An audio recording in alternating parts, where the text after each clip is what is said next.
Stop it. Stop it. I'm not Hootie. I'm Darius Rucker. All right? I used to be the front man for a band called Hootie and the Blowfish. All right? But I was never Hootie. There was never a Hootie. Just, if I may ask, where are the Blowfish at, right, guys? Come on, everybody, Blowfish! Blowfish! Blowfish! No. There are no people known as the Blowfish, y'all. Okay? The whole band was just called Hootie and the Blowfish. That's it. It was a nonsense name. Like Hoobastank or Toad the Wet Sprocket.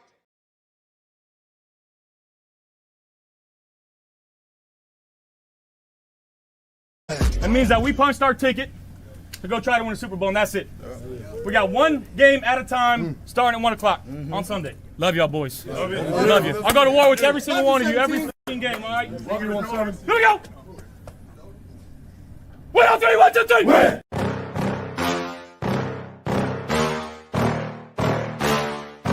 Yeah. Please tell me that I can't, that I won't, that I fail, that I'll never make it out, yeah. Please tell me all the bad, never good, fill my head full of every single doubt, yeah. Please say any negative thoughts, I pop off when I hear people say I cannot. I get off to the thought of proving everyone wrong, I won't stop to the top, so you better back off and get lost. I'ma stay loud, stay proud, never running out, never heading south. I'll be spreading out, call it word of mouth, can't put me down, I'll be getting loud. You can have your doubts, not what I'm about, have your fucking clout. It be raining now, I keep making sound, go another round, bitch I'm legend bound, can't stop me now. You don't wanna fuck with me, a slow burn like a disease. Just tell me that I can and I'll show you things that you couldn't believe. Just tell me that I can. Just tell me that I can. Just tell me that I can. Just tell me that I can. It's showtime.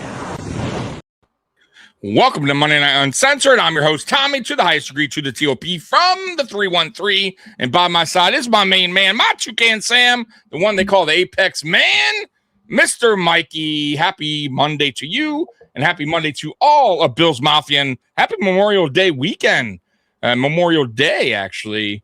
I hope you all had a good weekend, and, you know, hopefully you had the day off or a long weekend like Mikey did.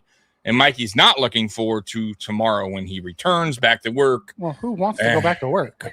Right? Can we just win the lottery? Let's just all play lottery every weekend. Let's all pitch in, just play like Powerball, and be done, guys. Let this be my job. Right. That's it. Get on here and talk about the Bills all the time. That's it. That's it. We just go live all day long and just we'll do it too. We'll do it too. 7 days. I have no problem doing it, guys. You know, but I need to get that billion. I need to get that $1 billion. Right? You need to win that lotto first. Right, yeah, to make that happen. All right, guys. So Sylvester comes in with his division ranks right off the top. He thinks the Bills will win the division, the Pats, then Jets, and Dolphins. Here's the thing about the Jets draft. This isn't the first time they've had a really good draft. It's they figure out how to use those guys. A few years ago, they had just one of the best drafts, you know. They had 2 or 3 first-round picks like they did again this year, and they just and never panned out. Right. I swear they always have good drafts. Like I swear to God they always do, and it never works out. By the way, I do have a poll going on in tonight's YouTube. Right now, it's up to 6 votes. It's the Buffalo Bills over under 10.5 wins. Over is at 100% right now. So 6 of you guys believe that this team will win a 10 and a half, over 10.5 games. So what do you think, Mikey, on that? If you had a vote on that, you know, do I think we're going to win 10 or 11 games? I think we went over. You go over 10.5, which is basically 11, basically. But yeah, I'm with you. We haven't. I don't think there's been a season where. I mean, God, when's the last time we won less than 11 games? It's been a while. Been a minute, right? Yeah. You know, I mean, right here, Bob got us winning 12-5. That's a good season.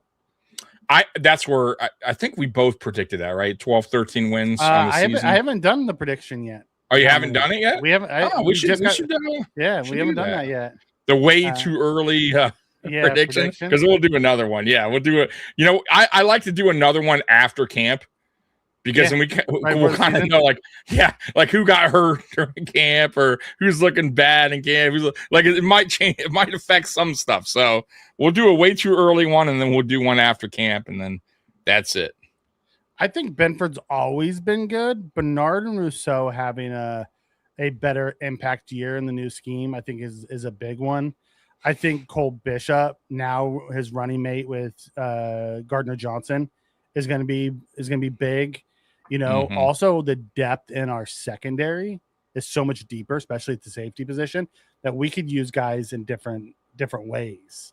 You know, there's so many that we have. It's crazy. It's like, to think where we were at the end of the Denver game to where we're at today, our roster is way better.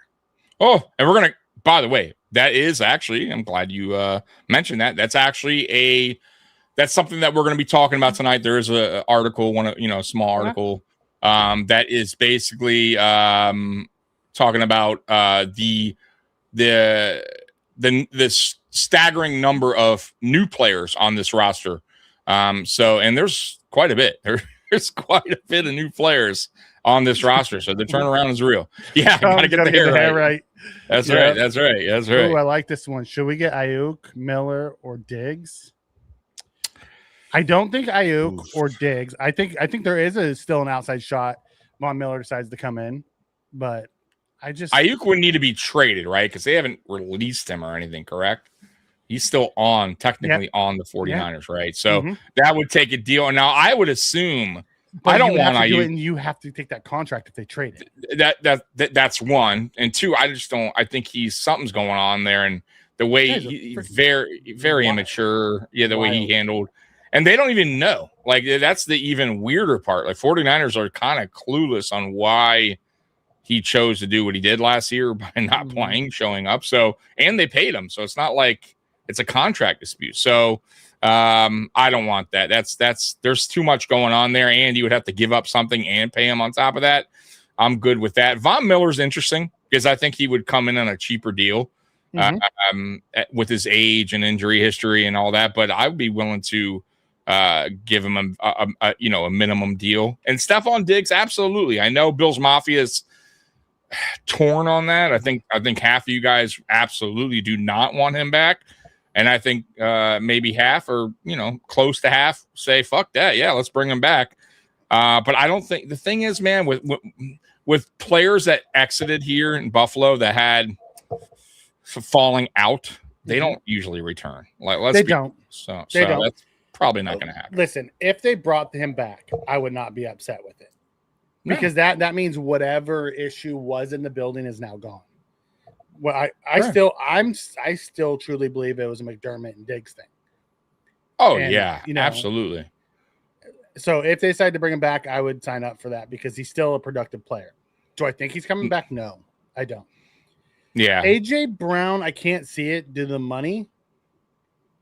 Garrett, Bosa, and Epinesa. I would love to have Garrett, but we just don't have the funds for that. Brown would work the first year because I think it's a cheap. Yeah, it was not much this year, but then it kicks in the following, and the Bills are already having issues going into next season with the cap. So I don't even know how that would all work out, but absolutely. But he's another one that's kind of like, be prepared. If he comes here, there's going to be some things you guys may not like in his character. But he's a hell of a player. But I don't see that happening. It seems like the Patriots are going to wind up getting him.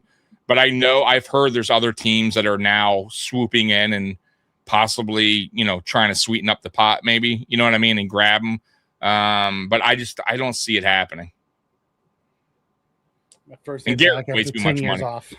Garrett's way too much. We'd have to dump half our team in order to afford Myles Garrett. You know what I mean? And give up a lot of draft capital. Never gonna happen. It's never gonna happen. You might as well just go get Max Crosby if you were gonna do that. Right. Is that at that point? Yeah, because at least you can, negotiate his deal a little bit, right? It's not going to cost you an arm and a leg. Myles Garrett will cost you deals affordable year one. His deal's affordable year one, and then you'd have to just. Yeah, that's what I'm saying. Yeah, you'd have to adjust it. Yeah, but Myles Garrett's deal, and the amount of draft capital it would take, forget about it. No. Forget about Myles Garrett's going to retire freaking Brown. Yeah, that ship has sailed. Once he wrote that letter and they paid him and he chose to stay, guys. Yeah, that ship sailed and he knows it.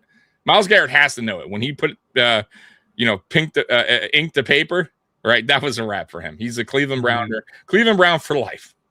Yeah. Roy says it's okay. He's retiring in 4 weeks. Good for you, brother. Good shit, man. Damn, I'm jealous, Roy.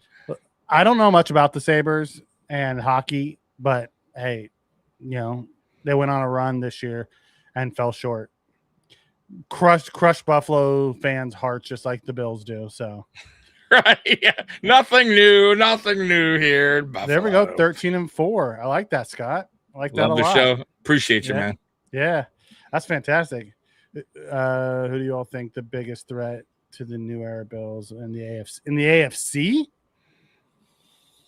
biggest threat. It's going to be the Patriots.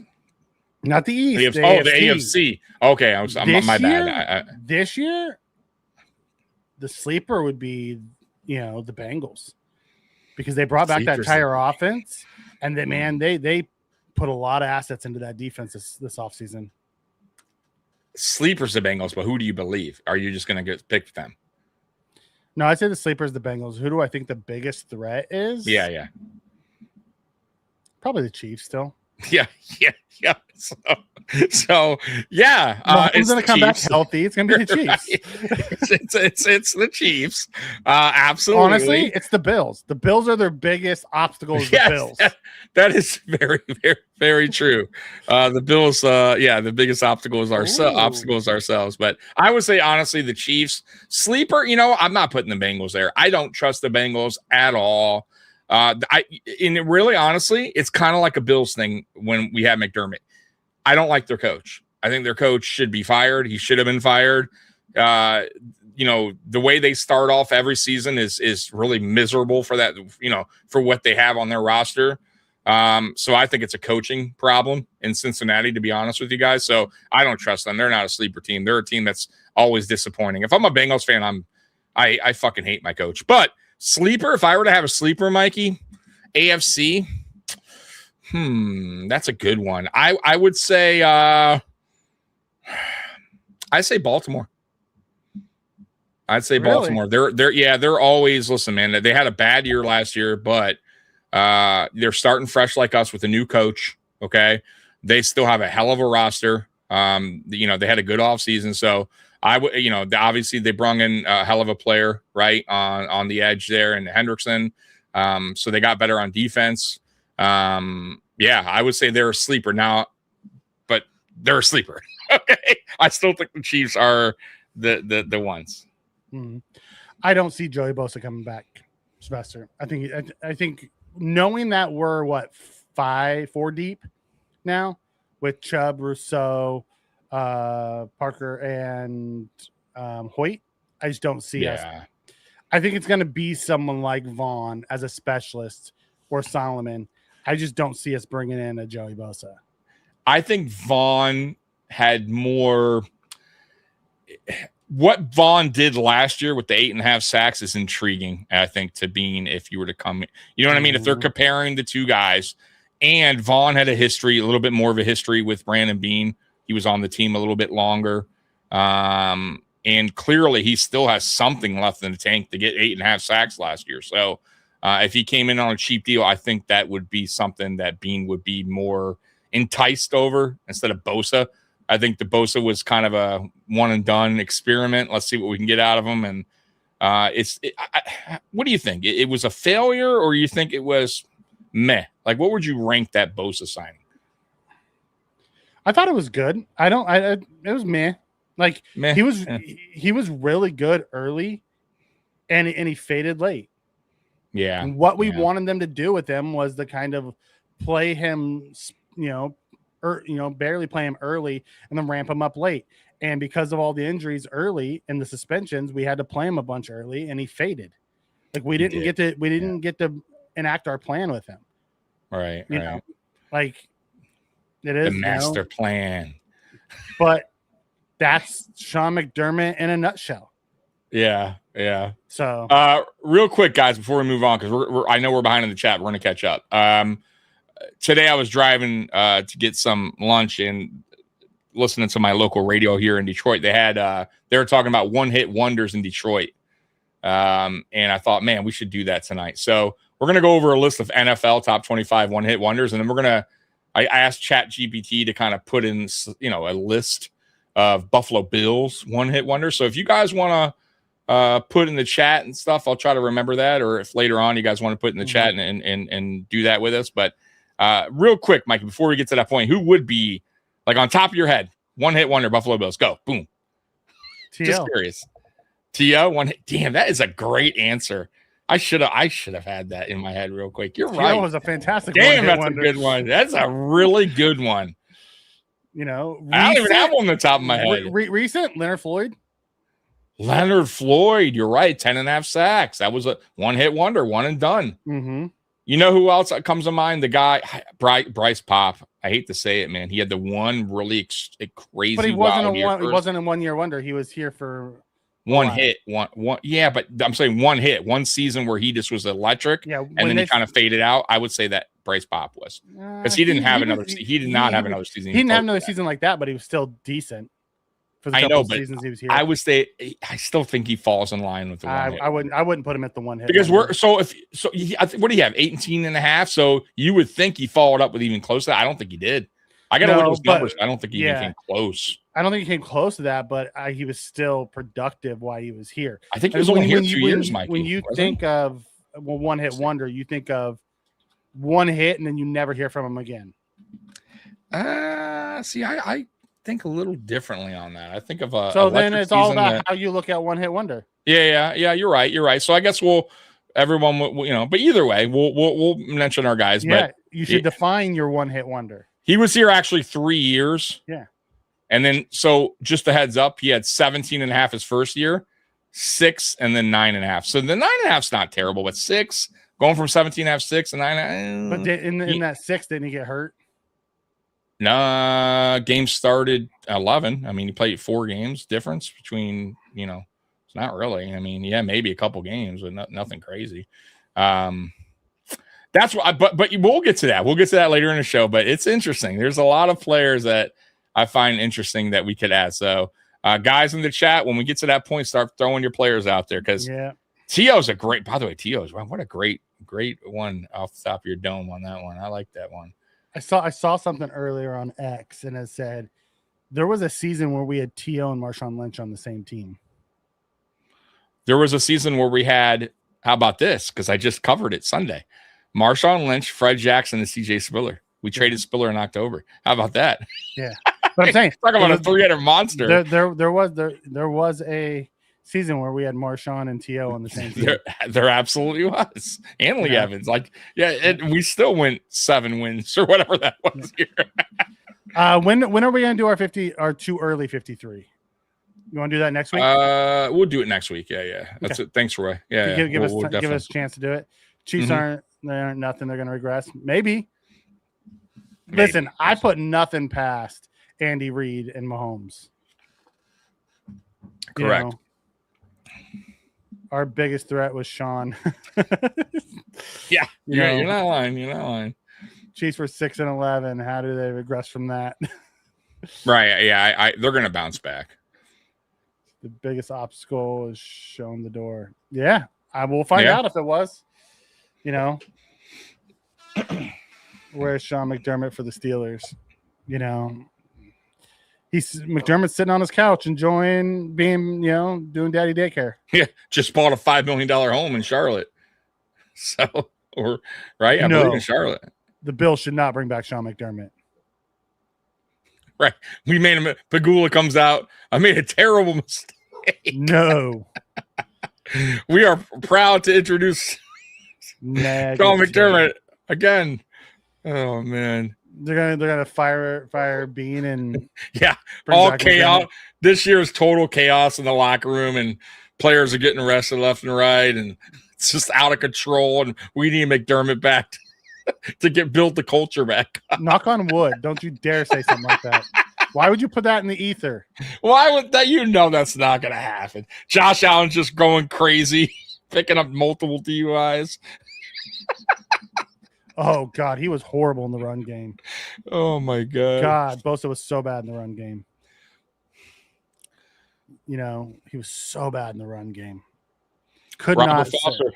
Yes, that's a good one. Yeah, one game wonder. One hit. He had a decent season that year for a guy that was a no name. I think he was undrafted. Undrafted. Yeah. He spent time with Dayball in Alabama the year before. That's why he signed with the Buffalo as a UDFA. Yep.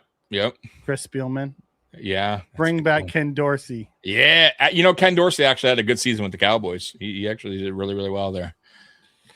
So yeah, I got some stuff on that. Now we're caught up to we're caught up to that. So I did want to pull this up real quick. I know we're not going to stay on it too long because the McDermott talk eventually is going to be just totally dead to us. Thank God.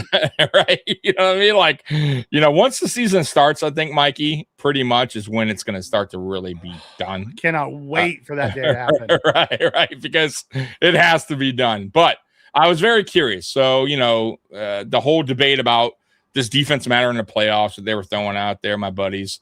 And I wanted to look up McDermott's playoff, points per game defense allowed the whole time he was here. 27.3 is the exact number, okay? Since 2020, it was 33.2. It's terrible in the playoff losses, right? McDermott finished with an 8-8 playoff record. So, I asked the last 8 Super Bowl champions, what did they give up defense points per game? Seahawks 16.3, Eagles 18.7, Chiefs 15.8, Chiefs 20.3, 18 for the Rams, Bucks 20, 22. You get where I'm going. Yikes! So, the most is 22, and we're giving up 33. right. So, well, on average, 20. I don't want to offend them. On average, 27.3. Right.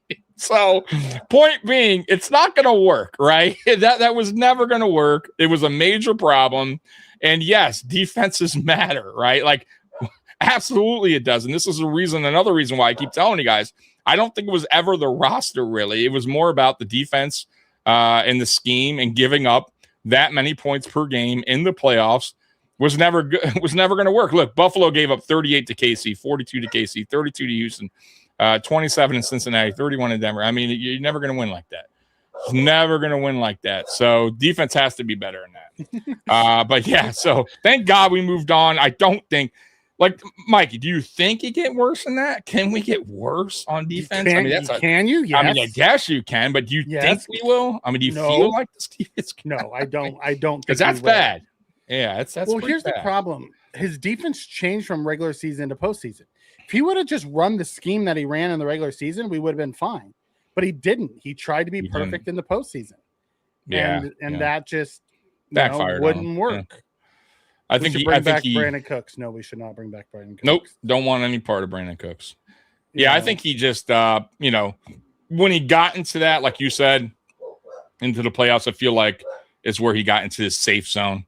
Everything had to be very, safe. Let's not take any chances on either side of the ball. And you can't do that. You can't. It backfired on him. It backfired on the team. And ultimately, that's why we never got to a Super Bowl. Because I do feel like we should have been at least one, Mikey.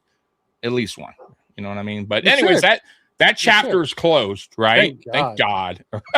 Thank God. Like, listen, I appreciate everything that Sean did while he was here. We've talked about this. Sean is a very good coach. He came in, he built it. He just wasn't going to be the guy that got us to the next level. And that's okay. And I hope someday Sean wins one. I really do. It just wasn't going to be here. And I didn't want us to waste any more of Josh's prime. Right. It was time to say goodbye. Holy crap, Brian!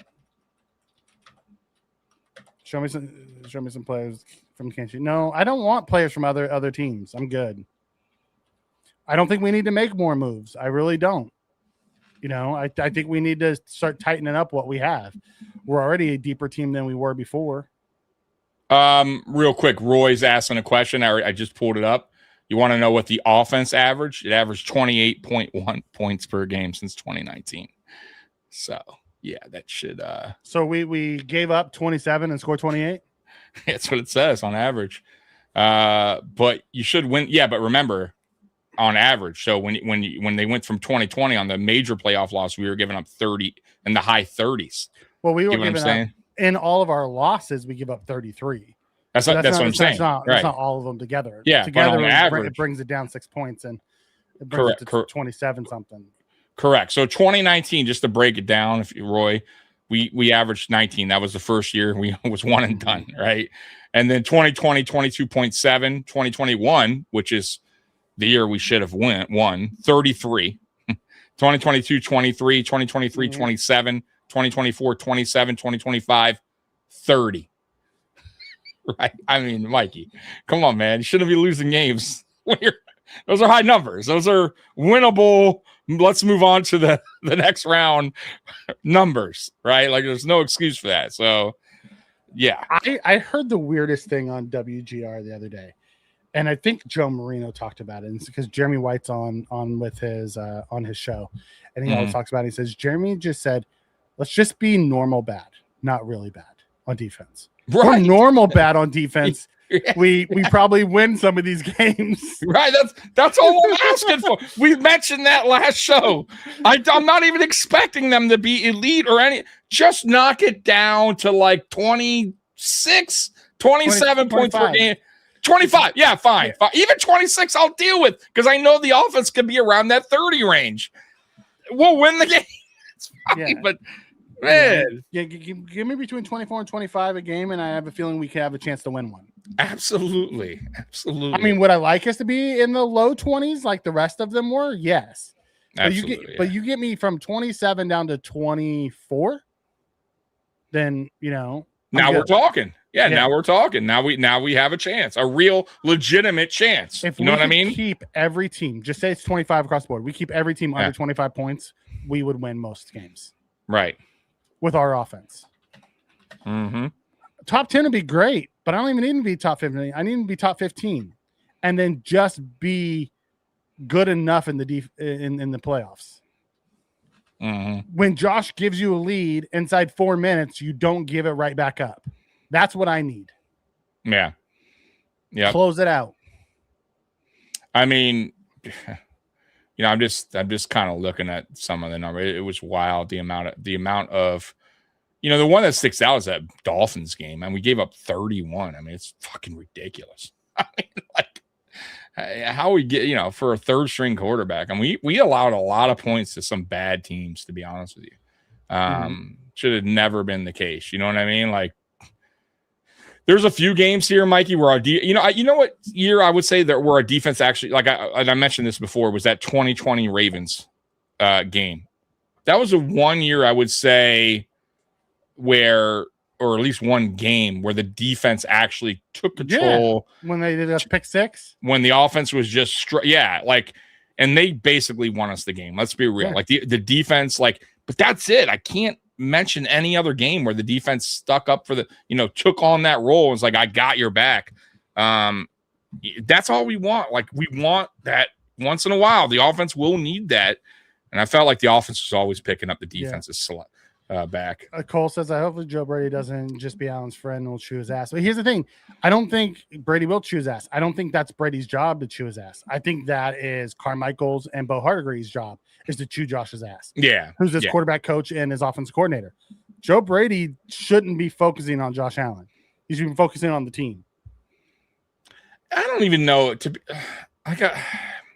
at this point of his career, I don't know if he needs somebody chewing out. He likes to be coached hard. He likes to be coached hard. I get that, but I don't think it's, you know what I mean? Like, he's not to that point. He's not young Josh Allen. I get what you're saying. Maybe he needs somebody to go and talk to him and go, yo, we can't be doing that. But I don't know about like the old school when Brian Dable would be like in your face. Screaming at him on the sidelines. Yeah, right. That he doesn't need that. That's not, he's not that erratic. Right. He knows he's a pro, right? He knows his mistakes, but you're right. He does need somebody. You know who was great with that? Ken Dorsey. Ken Dorsey never got in his face, but Ken Dorsey was, hey, we got to clean. Ken Dorsey was an excellent quarterback coach for him. Excellent. Mm-hmm. Dable was needed early on, right? And then they got Dorsey, who settled him down and didn't need to get in his face. Remember that? And Dable went up and went to the box. It was this different kind of flow, but yeah, I don't think he needs the yelling at, but yeah, he needs somebody to talk to him. He needs someone to be firm and rein him in at times. Rein him in. Yep. I'll be interested to see how this defense works out the season. My confidence level isn't too high looking at who we have, young and inexperienced players on the line. Actually, I'm more excited about that. We've been so veteran heavy, 1 year guys. Roy, I'm completely opposite. We have actually higher ceiling guys. Like we've watched these old veterans that were supposed to have high floors just fail. I would much rather have what we have today than what we've had in the past. Like I am so much more excited about that. And it sounds like they're simplifying the defense and letting guys just go play. See ball, get ball type of defense. Yeah. You know, listen, and Roy, eventually, like that was, you have to, every team has to go through that. You cannot keep throwing retreads out there. No offense to the guys that were, you know, great on this defense, you know, at the time, like, you know, Poyer and Hyde, but you saw what happened, right? Keep bringing Poyer back in OC. Keep bringing Poyer wasn't the problem.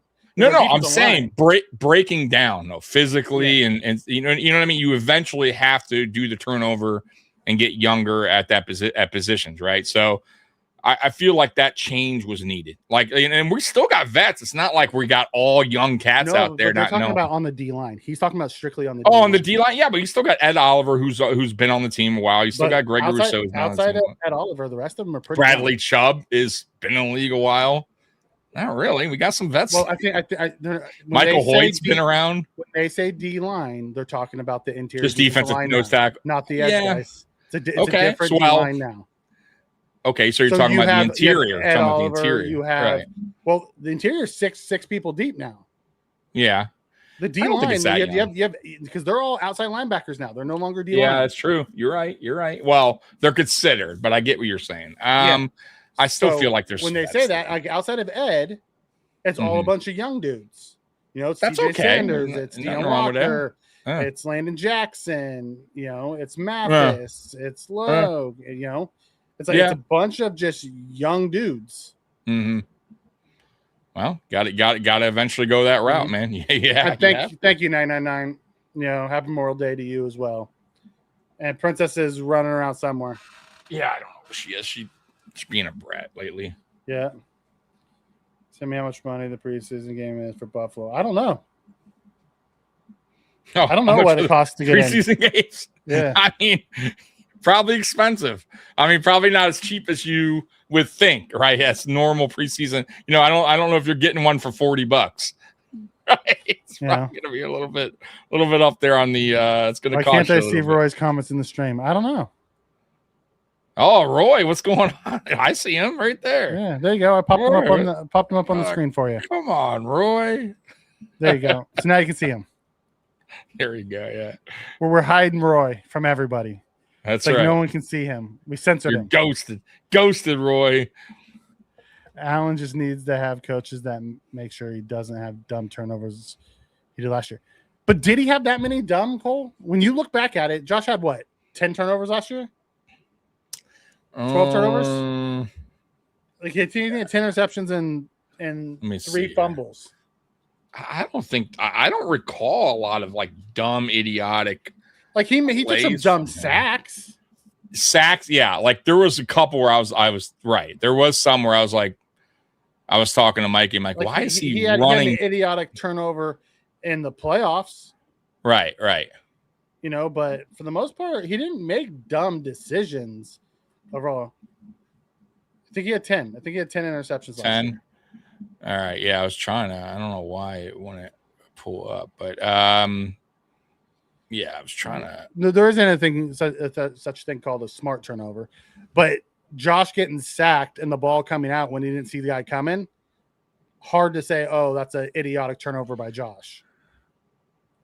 You're right. He had 12 interceptions. I'm not sure on the fumbles. He throws the ball and goes through the receiver's hands into the DB's hands.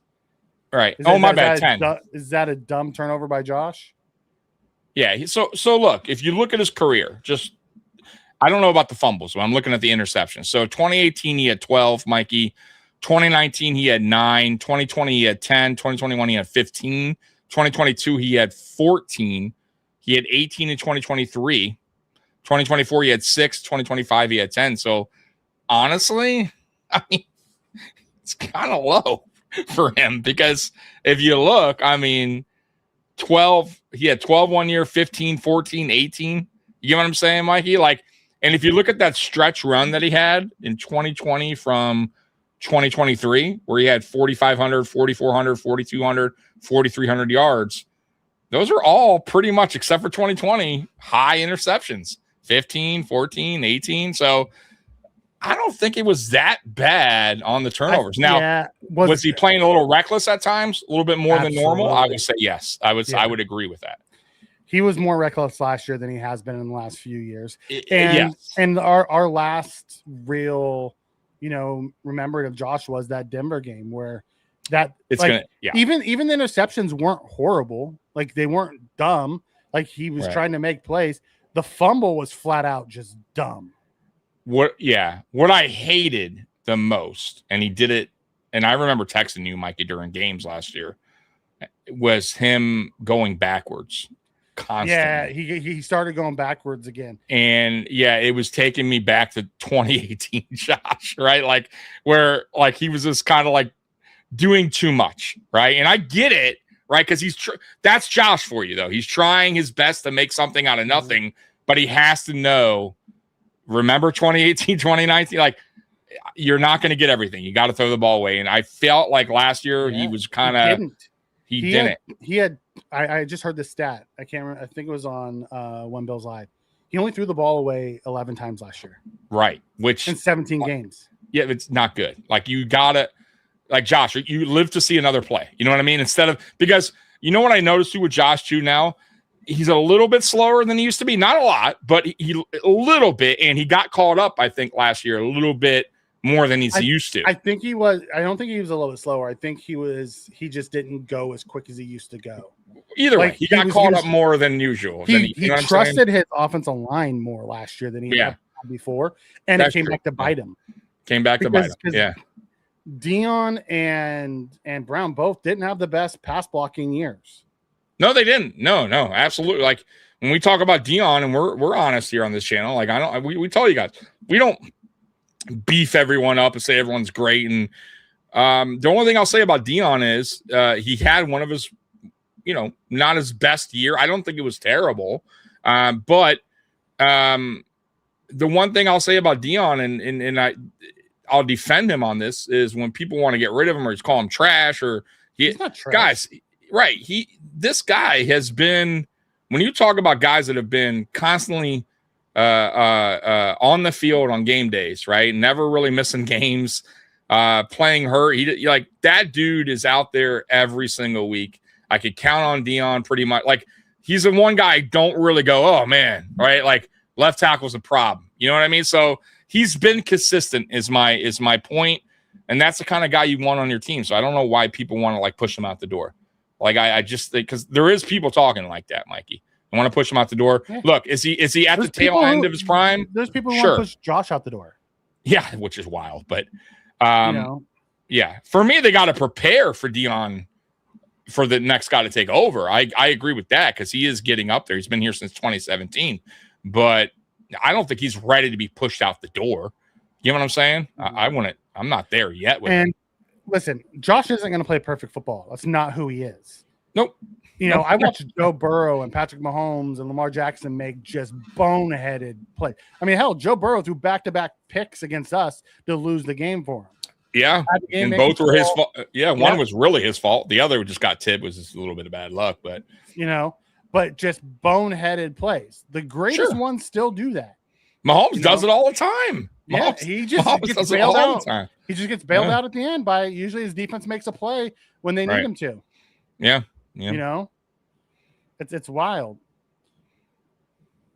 We don't have that many levers to pull anymore on restructures to get more players. We're not getting more players, guys. We're already at 90. Yeah, and I don't think they're gonna. I don't. Speaking of Dion, I don't think they don't want to go there with the restructure. Not unless there's a big move to be made. Unless there's something that it's the only way to do it. You know what I mean? And it's a player that they have to have, but I think that's last resort. I don't think they want to go that route. I get wanting the consistency. I think the Bills have done a good job this offseason putting more players around him. Yeah. To make him more consistent. Josh was trying to do too much last year because he didn't have the players needed. It was so hard for us to move the ball at the time. It just was. Oh, absolutely. Yeah. It was listen, when we talk about, what makes Josh special is him buying time for his receivers and making a play happen when there's nothing there to begin with. Like, if you go back and watch that season last year, I felt like a lot of the plays were broken plays that Josh was making. And that shouldn't be the case, right? Like, I'm not saying that doesn't happen. There's going to be broken plays during the course of games, but there seemed to be a lot more than it should have been. And that's because receivers weren't getting open. And he had to buy time because the offensive line, like to Mikey's point, wasn't the best that it has been the year before. So you only got so much time. So that's Josh trying to give more time to his receivers to get open. And unfortunately, he got caught up sometimes. Yeah. And you're not wrong, Godzilla King. That play never should have been called. Josh should have just knelt on it and went in. Yeah. The fact that McDermott tried. And that's when Josh usually does something stupid, when he's trying to make a play. Yep. Because he's all for it. Yeah. Josh, we're gonna be aggressive here. Like, oh, let's do it. Right? It's not gonna, oh yeah, let's go. Right. But we also had two players that could have got on the ball and both missed it. Right. What was his name? The guard. Was it Edwards. What's his name? Edwards? It was right there. It was Edwards and one other. It was in McGovern. I think it was Edwards and McGovern both had a chance for it, and neither one of them come up with it. Right, neither one. I mean, he was the first guy to the ball. I think Edwards was. I believe it was Edwards. Yeah, it was Edwards and McGovern. Both were right there to try to get it, and then they both missed it, and the other guy came up with it. Oh my god! Sometimes Josh just tries to do too much. He does. He's one of those guys just doesn't know how to. His competitiveness gets the better of him. Yeah. Yep. It really does. I think McDermott did that thing where he said, "Go save us." Yeah. Hopefully here's my favorite part about what the Bills did on offense. They brought in Pete Carmichael. Pete Carmichael game plans so well. He did it for years for Sean Payton and helped scheme an offense. And then we went out and got some playmakers to help out. You know what I mean? Yeah, got some new tools for Josh to play with, some new toys. I'm really excited about that. It's not going to be Josh go save us. And then they were smart and went and got some defensive guys. Like Chubb was really good last year, coming off of an injury. Oh, yeah, absolutely. Chubb's walks in probably our best defensive end. Yeah. Gardner Johnson is a guy that's been pretty much everywhere he's gone. He's been successful. Yeah. Made the defense better. I mean, and you're lined up next to Cole Bishop, a guy that's on the rise to be one of the better safeties in the NFL if he continues the trend that he's going. Yeah, dude. Like, I'm excited, man. Yeah, like I'm truly excited I think we have a good mixture of some young guys and some older vets that still have some juice left in the tank to produce. Yes, no bones. I've seen both Dan and Will's in Oh, they're great. They're hilarious. So funny. Yeah. They're both so good at it. Ed Oliver's our best defensive player, in my opinion, and Christian Benford is a close second. I think best defensive player. Yeah. He's our best defensive lineman. I don't know he's our best defensive player. I don't think so either. I would say Benford is one. I would say he's a top 10 corner, in my opinion. I don't care what people say about that. And I would say honestly, his analytics show that. Yeah, his analytics show that. And I honestly, Cole Bishop, I gotta throw him in there. He was so consistent just one last year. year. So if he pulls I know, off but for now, like last year, just now, as we sit today, like you said, he has to continue to. But as we sit today, I would say those two, because last year Cole Bishop was probably our best defender. I mean, he was consistent. Last year man. he was. When Ed was on the field, he was, but Ed was hurt so much last year that I would say Bishop was our best. Bishop, yeah, and then I like Benford. It's a great talking point. who's our great. best defender. Yeah. You know, I say trade Josh Allen for Drake May. No, that's not going to happen. Yeah, sarcasm comment for the night. You're a funny guy, we're Roy. gonna have to put Roy on timeout. I see why you're shadowed. People are saying maybe people are shadowing your comments. Roy. Oh my God. You know, Deion Dawkins. I don't know if Deion will. Deion will be interesting. I think they're waiting to see what he does this year, decide what they want to do with him. Yeah, I think DJ Moore is going to be a huge difference maker too. Absolutely. I bet you DJ Moore has 120 plus targets this year. Yeah, I do too. Look, man, it's not a surprise when you hear, and now mind you, it's just OTAs. Right? It doesn't mean they're in shorts, but it's not really a surprise when I hear like they're already there's chemistry there between Allen and Moore. Good receivers will do that, right? You know, to be honest with you guys, if we got in another true number one here, it probably would have been the same. And I like DJ Moore a lot. I think DJ Moore is going to absolutely make a difference. He's very well-rounded receiver. He can do everything on the field, but it's not a surprise. You know what I mean? It's not. And DJ Moore is going to have a 1,000-yard plus receiving season, in my opinion. So Josh has now got his guy. And not only that, everybody else is going to be better because of it. Everybody.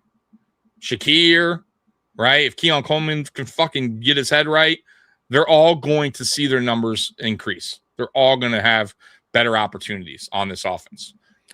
Brian, I believe the Bills are done with free agency. I don't see us going. I don't either. I don't see us unless something crazy happens, like an injury or something. But I think that's why Edwards didn't get re-signed, because he missed it. That and the freaking $17 or $18 million a year he got. You know. Mm-hmm. I agree, Tommy. I think Bishop is quickly becoming the best player on this defense. He is. And I'm excited with Jim Leonard now in tow, what he's going to be able to help him do. That's true. I didn't even think about that. Know what I mean? Yeah, play the same position, I believe, right? Yeah. They both play safety, you know. Yeah. Bishop always reminded me of a Boy Scout. Poirier brought aggressive. I think, oh my God. CJ Gardner-Johnson's going to bring out another version of him. Poirier did wonders for him last year. You saw the difference when Poirier got on the field with him. You saw him play faster, and he wasn't thinking as much. Gardner-Johnson's going to turn him into a different type of animal. Yeah, I think that's a great point, Mike. I think Poirier brought the experience to him, right? Picking his brain, going, "Hey, you know, next time do this, do that." You know what I mean? So he brought that leadership, that veteran, which I think Bishop needed as a young player. But you're right, Gardner-Johnson brings the dog, right? Mentality, right? So yeah, it's good. This is perfect. This is a perfect thing, man, for Bishop. Now he comes in and says, wait, I do not approve of trading Drake May for Josh Allen based on contract numbers alone. Gloves are nice, but gloves are off now. So let me ask, 9. If Drake got traded for Josh, would that upset you? Knowing what Josh is? Nah, I doubt it. But maybe, because, everybody has their guy. You know what I mean? I get why he would say no. Like, he wouldn't want that to happen. I understand that. Because, think about it. I'm sure Baltimore fans wouldn't want, you know what I mean? Lamar. Now, maybe some. What do you think? You think some Baltimore fans would like that straight up trade between Allen and Lamar? So 3 years ago? 3 years ago, I would say absolutely not. They want no part of it. No, right now, as we sit today. So, today, I think more of them would be open to it. What about Burrow and Allen? Straight up. I would want no part of that. No, Bengals I know, fans? But Bengals fans, yeah. Bengals fans are pretty loyal. Yeah. They're pretty That's loyal. A great question. That's a really... They're pretty freaking loyal. I don't think they would be upset because Josh is always healthy and Burrow is not. I don't think they would be. No, I would not want any part of that. And I like Burrow, but no. But Joey B is also a local kid. You're right. He's homegrown. That's where he's from. So then they're loyal to So I don't see it. I don't think that some of them would be stoked. I think the general masses would be upset because it's their local boy. But Right. I think the football actual, the guys who really know it and want it, they would be like, I understand that. God, But that's a I would great want no question. part of that as a Bills fan. Right. I Joe mean, we could Burrow's do really good, but He Joe Burrow is. does not fit what the Buffalo Bills do. God, we could do this all night. Like, would you do Jim Kelly for Dan Marino?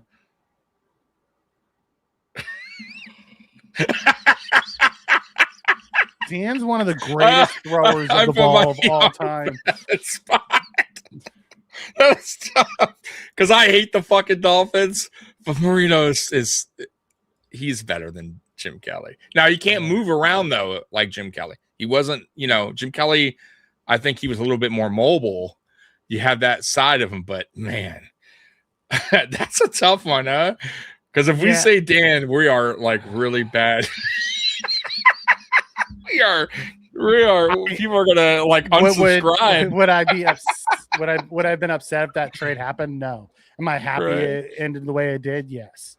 Like, I'm glad Jim's still here. He's a legend. He's a Hall of Famer. But do we win a Super Bowl with Dan Marino instead of Jim Kelly?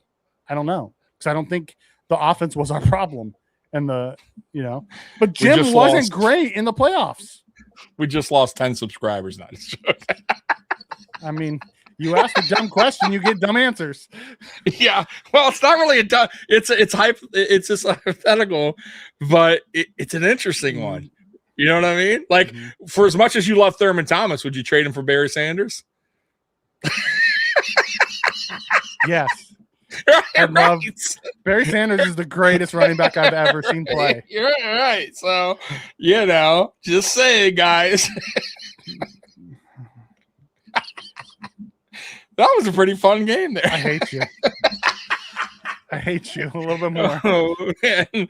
Oh my God. Yeah. I'm excited to see what that looks like, especially between Kincaid and Moore. Kincaid seems to be healthy finally, which will be nice to have him in the line, because we're way better when he's on the field. And now you add Moore, with Moore there and taking on more of the coverage, does that open up Shakir more? I think it does. Kincaid more? It does. Will Pete Carmichael use James Cook like they used Alvin Kamara? I think the route trees in general will be better, Mikey, than they were the year before. I think Brady was kind of – there was a couple things happening last year, I think, or the last 2 years. I think Brady was – he had a short leash. Let's be real. I don't think McDermott was giving him this long leash to be more creative or open up things more on offense. That's one. Okay. That's what we believe. We'll find out this year, by the way. I could be wrong.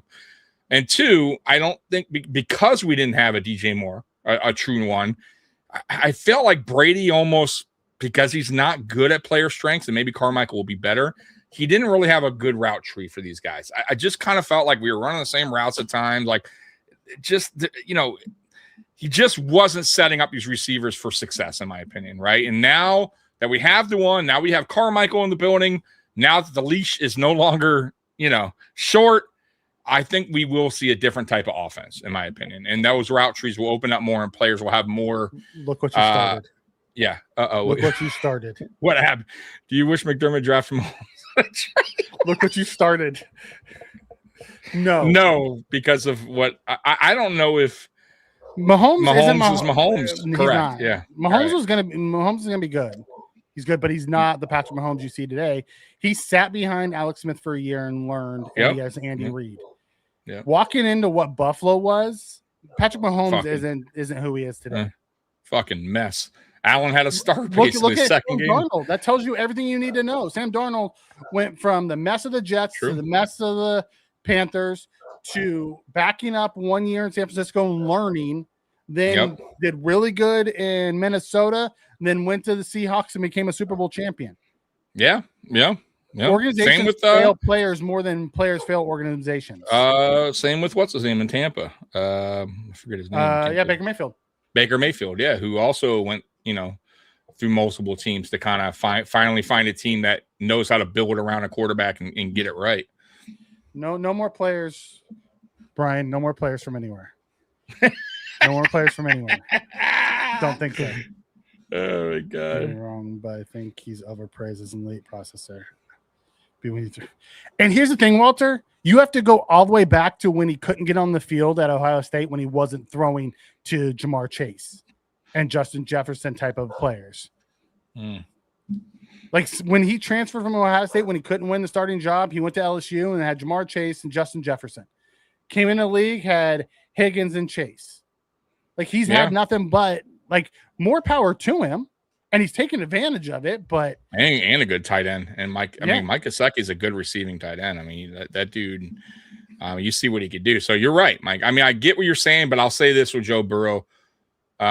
He's a pure he's kind of like, he's a pure passer. Like the dude can hit you, hit the deep ball right on target. Like, you know what I mean? Like he's not overthrowing many ball. You know what I mean? Like Josh has to get better in that. I would say the difference between them two is their passing, their precise kind of passing.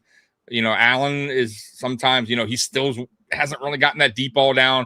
Burrow's targets are perfect. I mean, he hits them on stride. And but the other side of Joe Burrow is he can't stay healthy, right? And that's a major factor in his career so far. I mean, he's been hurt since his rookie year. He's been hurt a bunch. Every other year it seems. Over the cap or spot track. Either one of those will give you the salary cap. Yeah. I know it ain't pretty.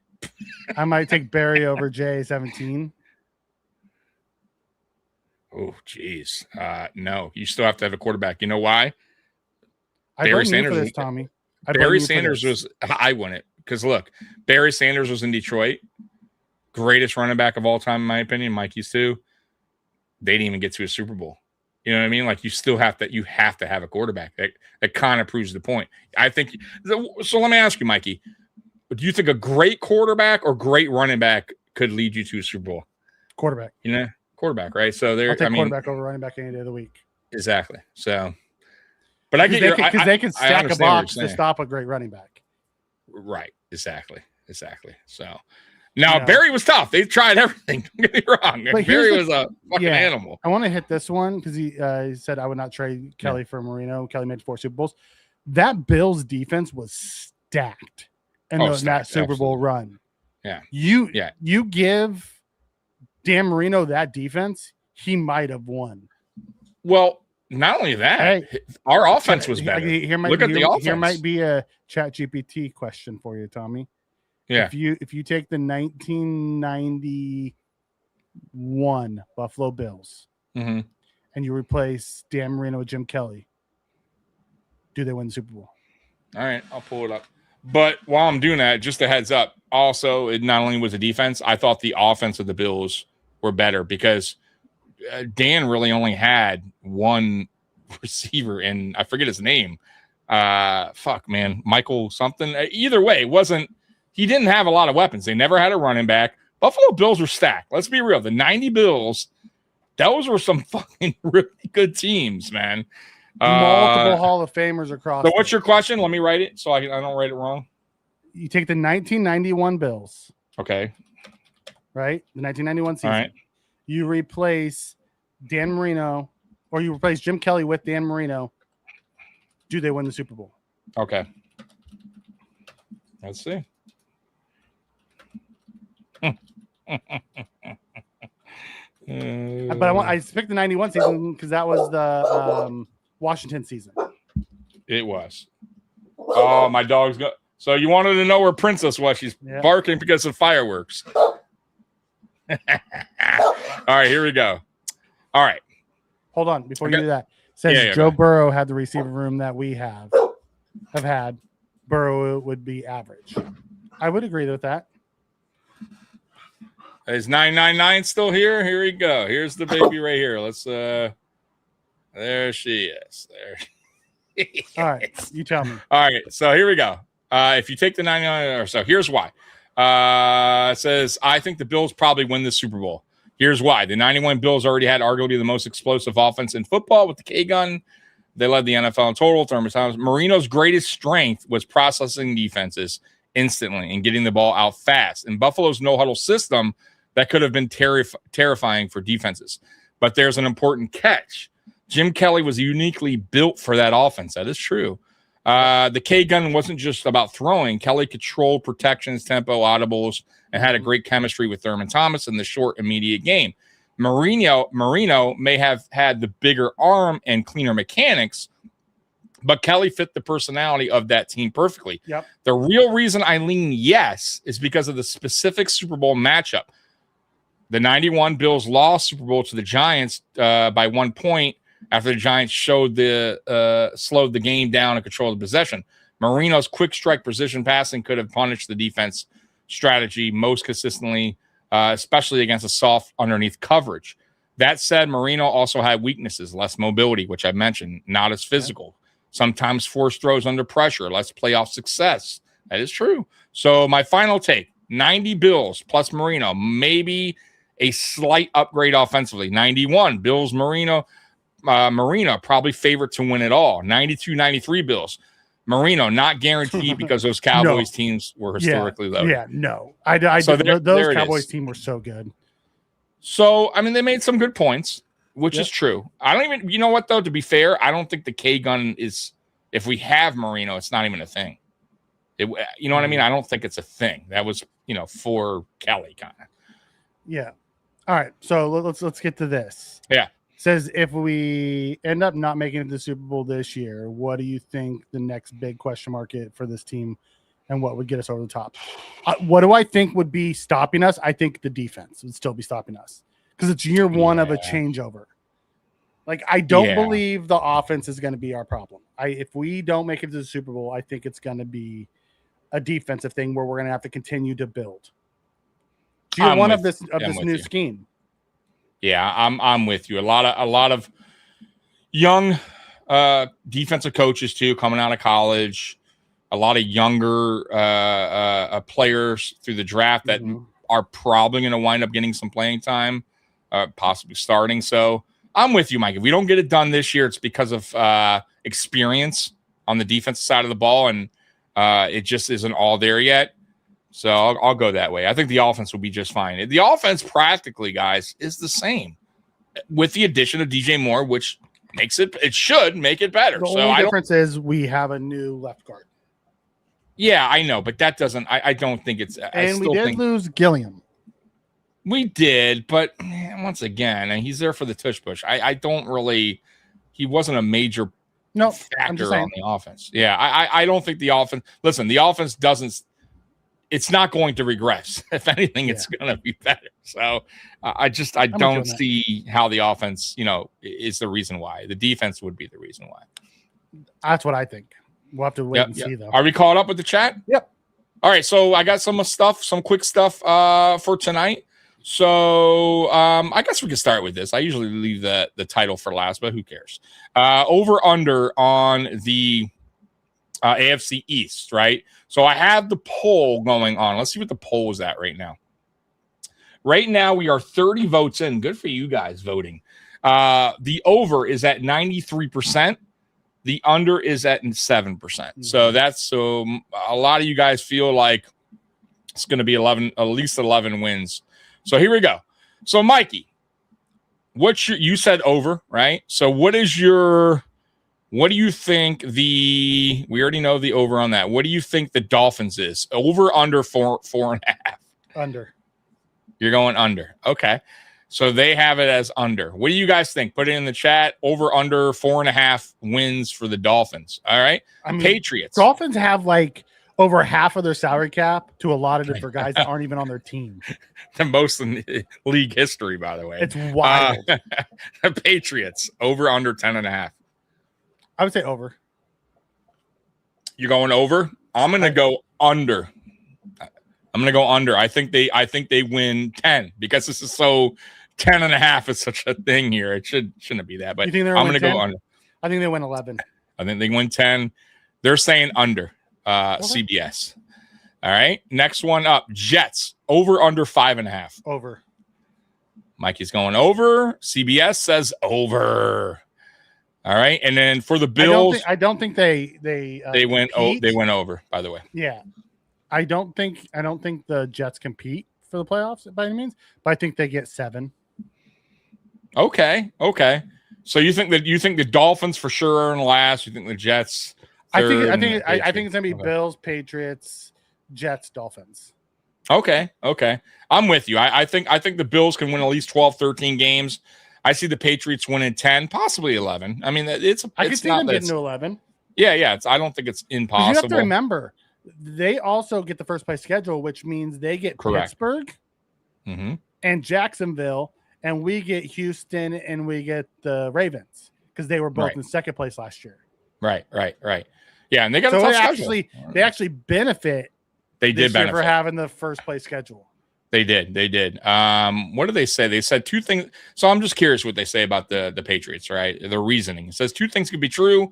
You could be a fan of Drake May and Mike Vrabel's defense while also agreeing that the Patriots are poised to take a step backwards in 2026. New England is set to play the sixth toughest strength of schedule after playing the easiest slate since the turn of the millennium, and have the toughest week 1 through 4 stretch strength of schedule entering a season by any team in 40 years. According to CBS Sports Research, there's a Super Bowl rematch against the Seattle Seahawks to start the year. Then the Pittsburgh Steelers in New England week 2, followed by back-to-back road games against the Jaguars and Bills. All 4 teams made the playoffs last year. Says what the Patriots, what was the Patriots' best win last season? The Bills in week 5. Maybe the Baltimore Ravens in week 16. They weren't even a playoff team in 2025. Then there's the Vrabel factor. He would like to move past Rossini Gate.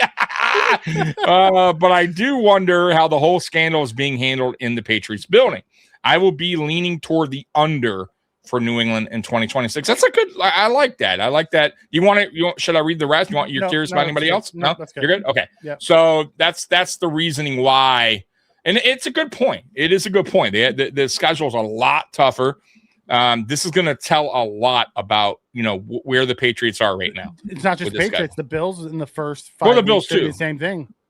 Well, yeah, but the thing is, Mikey, the Bills have been consistent. We've always had tough schedules, right? I mean, like it's strength schedules. They've been consistent under a different regime.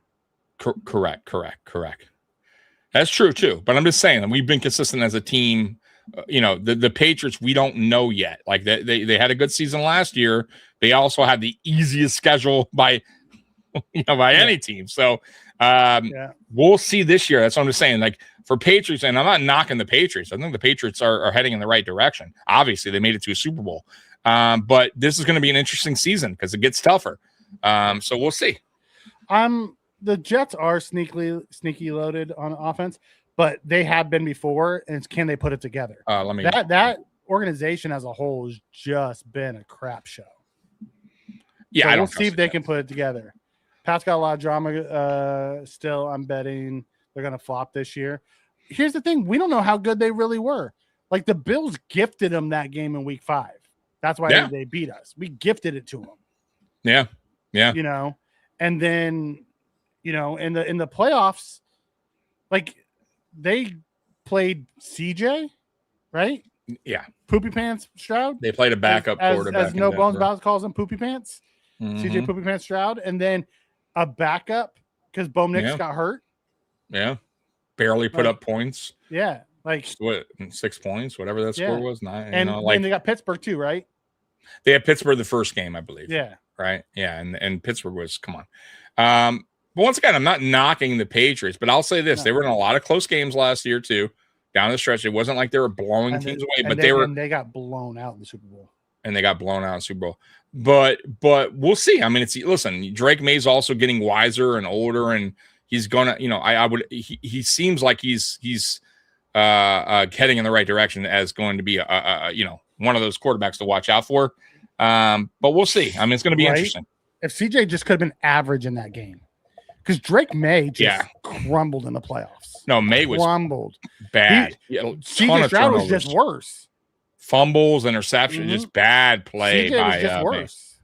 Yeah, some of the worst quarterback play I've seen in a playoff game ever. Oh, dude, that was horrendous. Like his he had nothing on his ball. Like it was like getting out late, slow. That was terrible. Yeah, it was a bad performance. Strauss saw the Allen performance. Hold my beer. Hey, hold my beer. Right, hold my beer. You can't even compare the two. I'm sorry. I know Allen didn't have his best game, but man, that was terrible. Listen, Josh Scott gave us the lead with 4 minutes to go, and McDermott's defense couldn't hold it. Yeah. So imagine if Allen had Texans defense in that game. Just throwing that out there, folks. For as poor as Allen played, you think it would have been that poor? Allen would have put up 30. You know what I mean? Allen put up 30. Right. So I'm saying, so come on, folks. Let's be real here. Yeah. Defense matters. It shows. That's wild. All right. I got the. Let's get to the next one tonight. I got 5 facts about the Buffalo Bills 2026 schedule, including 9,000 extra travel miles. This should be quick, so we'll go through that. Mikey, let's see. Defense is legit. It really is legit. I think they only got better, honestly. They did. They added more. So let's do the 5 facts. Has been straight crap. Number 1 fact: the Bills will travel roughly 9,000 more miles than last season. It's a lot. So the number skyrockets from 19,734 miles in 2026, 13 most in the league. So we're going to be traveling quite a bit. Number 2. So we have 2 West Coast trips. Nope. The NFL turned the Bills into a holiday attraction. We did. Christmas and Thanksgiving. Thanksgiving in Buffalo, Christmas in Denver. On the road, yep.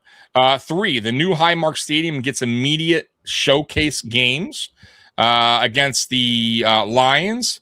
Against the Chiefs. I don't know why it says things. Is it Thanksgiving against the Chiefs? Is it? Yeah. Wow. Okay. So I don't even know what I was thinking. Okay. So that is huge. Yeah, that's huge. Preseason game against the Panthers August 15th as well, if you guys want to know. The Bills, number 4, the Bills will play on 5 different days of the week. That's pretty cool. Thursday, Friday, Saturday, Sunday, and Monday. Tuesday and Wednesday, the only days we don't play.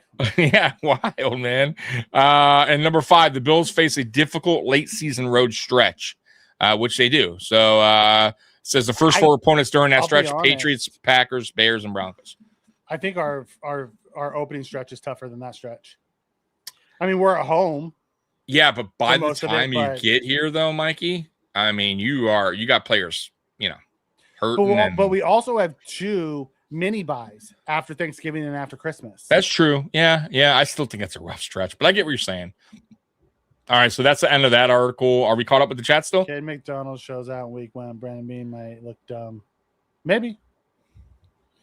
I guess we are. All right, let's get to the next one. We'll fly through these. What are we, an hour? We're doing good tonight. We're actually doing good. 5 questions the Buffalo Bills must still answer on offense. What if TJ Parker shows out too? Does he still look dumb? Yeah. All right, here we go. Number 1, what will the target share distribution look like? Mikey, what do you think? Target share. I think it's going to go more Kincaid, Shakir, in that order, in the targets. Okay. Yeah, I'm with you. And then you're going to sprinkle in, and then it might even be Cook. It might go more Kincaid, Shakir, Cook. Because I really do think they're going to turn Cook into the Alvin Kamara type. I think they're going to start throwing him the ball with Pete Carmichael in the house. I'm with you. Next one, Keon Coleman's season loading. Says Coleman has shown flashes of what he can do in short sample size. Mikey's done with him. Listen, if he does, fantastic. I am not buying into that shit. Yeah, I'm. Show me before you gotta prove it to me. Let's see here. Is Josh Allen's foot a concern? I would say no. Next up, is the offensive line resolved ahead of the season? That's a good question. What do you think? I think we're in a great spot. Even though we don't have a starting left guard right now, I think Corbett or Anderson, either one of them could really play the left guard. So okay. I am, and there's a good chance that Bowery beats them both out. Our 4th round pick. Yeah, they're high on him. Return of the deep ball. Yeah, buddy. Supposedly Allen, I don't know where I read it. I should have had it pulled up, but supposedly Allen's working on that, like his mechanics for the deep ball, like trying to figure out why he's struggled. It's a rep thing. Jordan Palmer came out and talked about it. He said the deep ball is all about reps with your players. The problem is Josh hasn't had that many players that he has year over year over year. It's always somebody new, so he never can get that timing down. Right. But him and DJ have been working on it so far, and the OTAs. All right. Next one I got here is the most significant, the Bills' most significant mistake and biggest triumph of 2026 offseason involved Joe Brady and Skylar Bell. So the first thing they're saying in this article, and by the way, I think Alex Brasky is the one that wrote this. Yeah, go ahead. Let's not talk about him. Yeah, well, I'm just saying he's the one that wrote the article on that side, but go ahead. No Bones is a big Keon guy. He's expecting on a third-year breakout. I would love to see it. I would. Yeah, I don't hate Keon. I think Keon has a certain skill set where he's really good at, but it's his maturity. I mean, I think that plays a huge part in his success. I don't think he's that bad. So listen, I don't think Keon is here after his rookie contract is up, but I still think he could do something. He could produce something here while the remainder of his deal. So we'll find out. I also don't think we used him right. They tried to pigeonhole him into something that he's not great at. That's why I'm excited about Pete Carmichael. Pete Carmichael had the Marquise Colston's types of receivers in his offense. That's what, the Michael Thomases, that weren't fleet of foot and weren't super, athletic. Let's see what, or super twitchy. Let's see what they can do with Keon. Now, Keon also is going to be wide receiver 3 at best. Oh, yeah, at best. Yeah, and that could drop during a season if he doesn't. Target 5 at best. Yeah, I mean, he's going to have to, I got to hear something good out of camp out of him. I know we've heard it before, but I need to hear. I got to hear something. I need to see it. Week 5, if he's balling out, then talk to me. But until week 5 hits, that's true. If he's consistent through the weeks, you're right. I'm with you. Their first 5 games. I'm with you. I mean, I'm totally with you, man. He has not been consistent at all. Right. So, yeah. Quick slants, quick outs. He's good at. That's why I don't understand why we don't run more slants with him. That's why I'm excited. That's why I'm excited with us bringing in Carmichael. Carmichael runs that type of offense. Yeah. And he has for years. Yeah. Stop. He's good at slants. Also, boxing out. Like when they do those box out throws with him. He works. It's because he's a bigger body receiver. He shadows the defender usually that's on him. Like that's what he's good at. Like that's what you need to go back to with him. And he's also a good blocker when he wants, when his head's in the game. When he takes plays off because he's pouting, then it hurts the team. He did that last year, and he has to be better than that. Yeah, I'm with you. It's either crap or get off the pot. I'm with you on that one. It's one of those years. They ran those quick slants and quick outs in the Ravens game. Yeah, and then they completely went away from it. I think it was it Stevie Johnson showed practice film of the Bills, and they were running stops and slants and zip routes and all those type of things in the film or in the film in practice, but we never ran those in the game with him ever. And that's what he's best at. I don't understand why we go away from what he's best at. Yeah, I don't understand a lot of things that we do sometimes. All right, let's hear the biggest mistake and biggest triumph. All right, so he says I'm not sold. Brady is the guy, and I slightly agree with that. We'll find out. He is, but I don't totally. The only reason I was sold on, not totally sold on, but it's because of the coaching staff that was built around Brady that helped me. That helped my opinion a lot. See, I wasn't. See, I didn't. Brady wasn't my first choice, but I wasn't upset Brady was the one that was chosen. I think Brady's going to be a good head coach. And I think I told you this. I thought he would have been perfect for the Bengals. Yeah, time will tell. I mean, I think the coaching staff's going to help. If he succeeds, this coaching staff and the guys, the veterans that he also brought in, the Carmichaels, the John Fox, will help his development as a new head coach. But he's saying much of Buffalo's struggles came through the air as it produced 3,600 yards passing, which was 15th most in the league. Additionally, quarterback Josh Allen was sacked 40 times, a career high. No matter what the Bills did a season ago, they found it challenging to solve their woes, both moving the ball through the air and protecting the passer. And somehow the coordinator who was leading that group is now leading the entire team, which doesn't appear to be a recipe for improvement in such a key area offensively. He also wrote that. Tell me you're a hater without telling me you're a hater. All right. But I will say this. He's not wrong on this part. And this has to get better.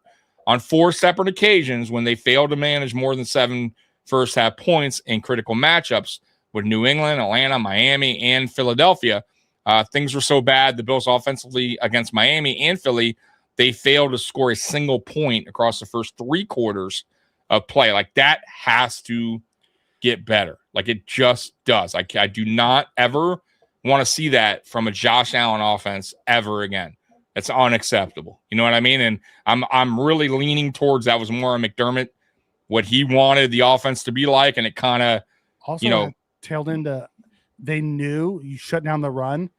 Bills ran everything through the run game last year. Yeah, they didn't have guys that could win on the outside. They do now. They do now.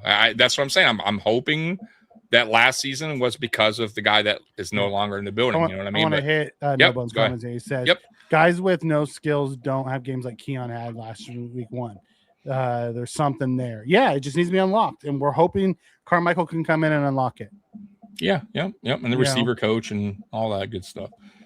And Stevie, Stevie Johnson helped him out. And hopefully Ocho Cinco, I know he worked with him a little bit. You know what I mean? Getting some advice from those 2 guys is key too. Said big game last year. I would have loved to see Shavers. Too bad he blew his knee out because he was coming on late.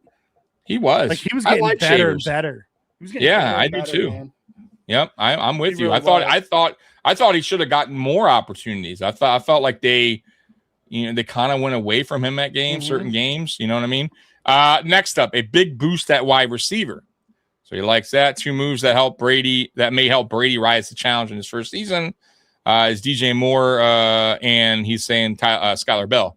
And I agree. So, with that, DJ especially Moore and a healthy Kincaid is going to be more important than anything else that we have. Yeah. Yep.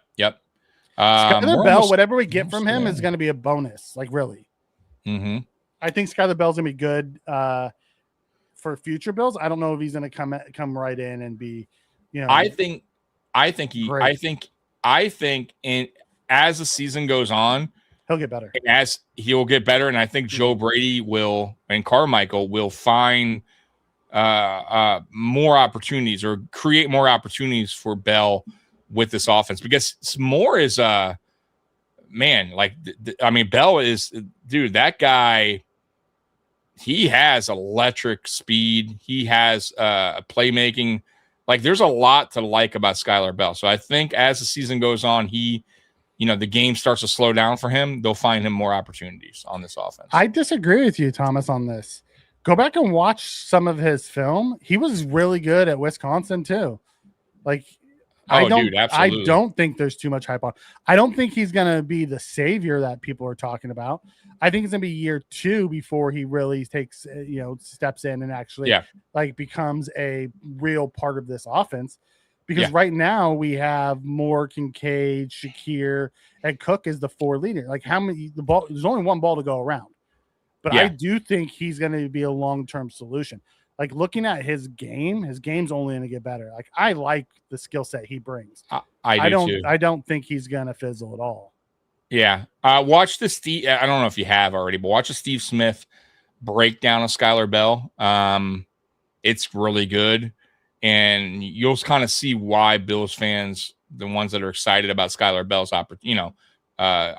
chance of him being a good receiver here in that video, because, man, like, his speed shows, like his yards after catch are amazing, man. And Brady likes to do a lot of, obviously we know, like a lot of bubble screens and that guy does them very well too. So Walter comes in and talks about Shavers having basically one and catching here and there. Same thing that discredit Coleman. The difference between the two, honestly, is Coleman's snap count is way higher than Shavers. I'm not saying, and I don't know if this was pointed at something I said or something that was talked about in the chat, but Shavers, when given opportunities, was good. Coleman, when given opportunities, was actually pretty good. He just wasn't given a ton of opportunities or couldn't get open to have Josh go to him with the ball. But if you lose the trust of your quarterback, that's on you. Yeah. So hear me out, Walter. Here's a few things I felt that happened wrong in 2025 at Coleman. One, I felt like he got in the doghouse of Sean McDermott and kind of a little bit deserving because, Coleman you can't miss practice. You can't miss meetings. I understand that. But when you're in the doghouse with McDermott, you're in the doghouse and it's tough to get out. We all know this through the history of McDermott being here. And I felt like it just wasn't a good relationship. And I felt like Coleman's attitude, it was shown on the field. He wasn't giving it his all. Like, it just seemed like he was tapped out, right? For whatever reason. That's one. And that could have been a problem. Two, like Mikey said, and I said, is them finding his strengths and using them and putting them in the offense, right? I felt like they didn't really use them right. And that hurt him, right? It did, because we've seen plays that work very well for Keon Coleman, and they just kind of go away from it. So hopefully that narrative changes. Hopefully they find what his skill sets are and use them, because he's not a bad player. Keon can be productive, right? But he has to put the work in. And we'll see. He has to show up. The fact that the players, not even Sean McDermott, the players came out and were saying enough's enough. You heard Dawkins and Allen and all the leaders of that room mad at him. That tells you everything you need to know. Yeah. It's time to grow up, kid. You know what I mean? Yep. Bell and Coleman will be better than Shavers. Yeah. And I'm not crapping on Shavers by any means. Shavers got better with the more opportunities he got. Coleman should be better. Coleman's issue is immaturity. It's not talent. That's all. Yeah. That's all it is. And I think hopefully it sounds like, and we don't know yet, but it sounds like he's understanding this or learned from this. And hopefully, once again, getting with guys like Ocho Cinco, who also was immature, but maybe, learned as he went that you can't be acting like a certain way. Guys like, Stevie Johnson, hopefully they help them with that side of things too, not just on the field with his production and, his skill set, but growing up mentality wise, right? He needs to understand he's a pro now. This isn't college anymore. You can't wake up when you want to wake up, right? You got to be on work on time, bro. So, we'll see what happens with Keon. We'll see. I don't think he's a bad player at all, though. I really don't.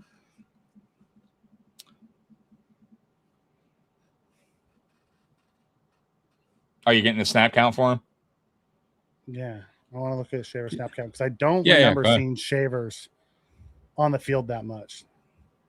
He wasn't. I don't believe he was. I could be wrong, though, on that. He had 20% of the snap count. What are we talking about?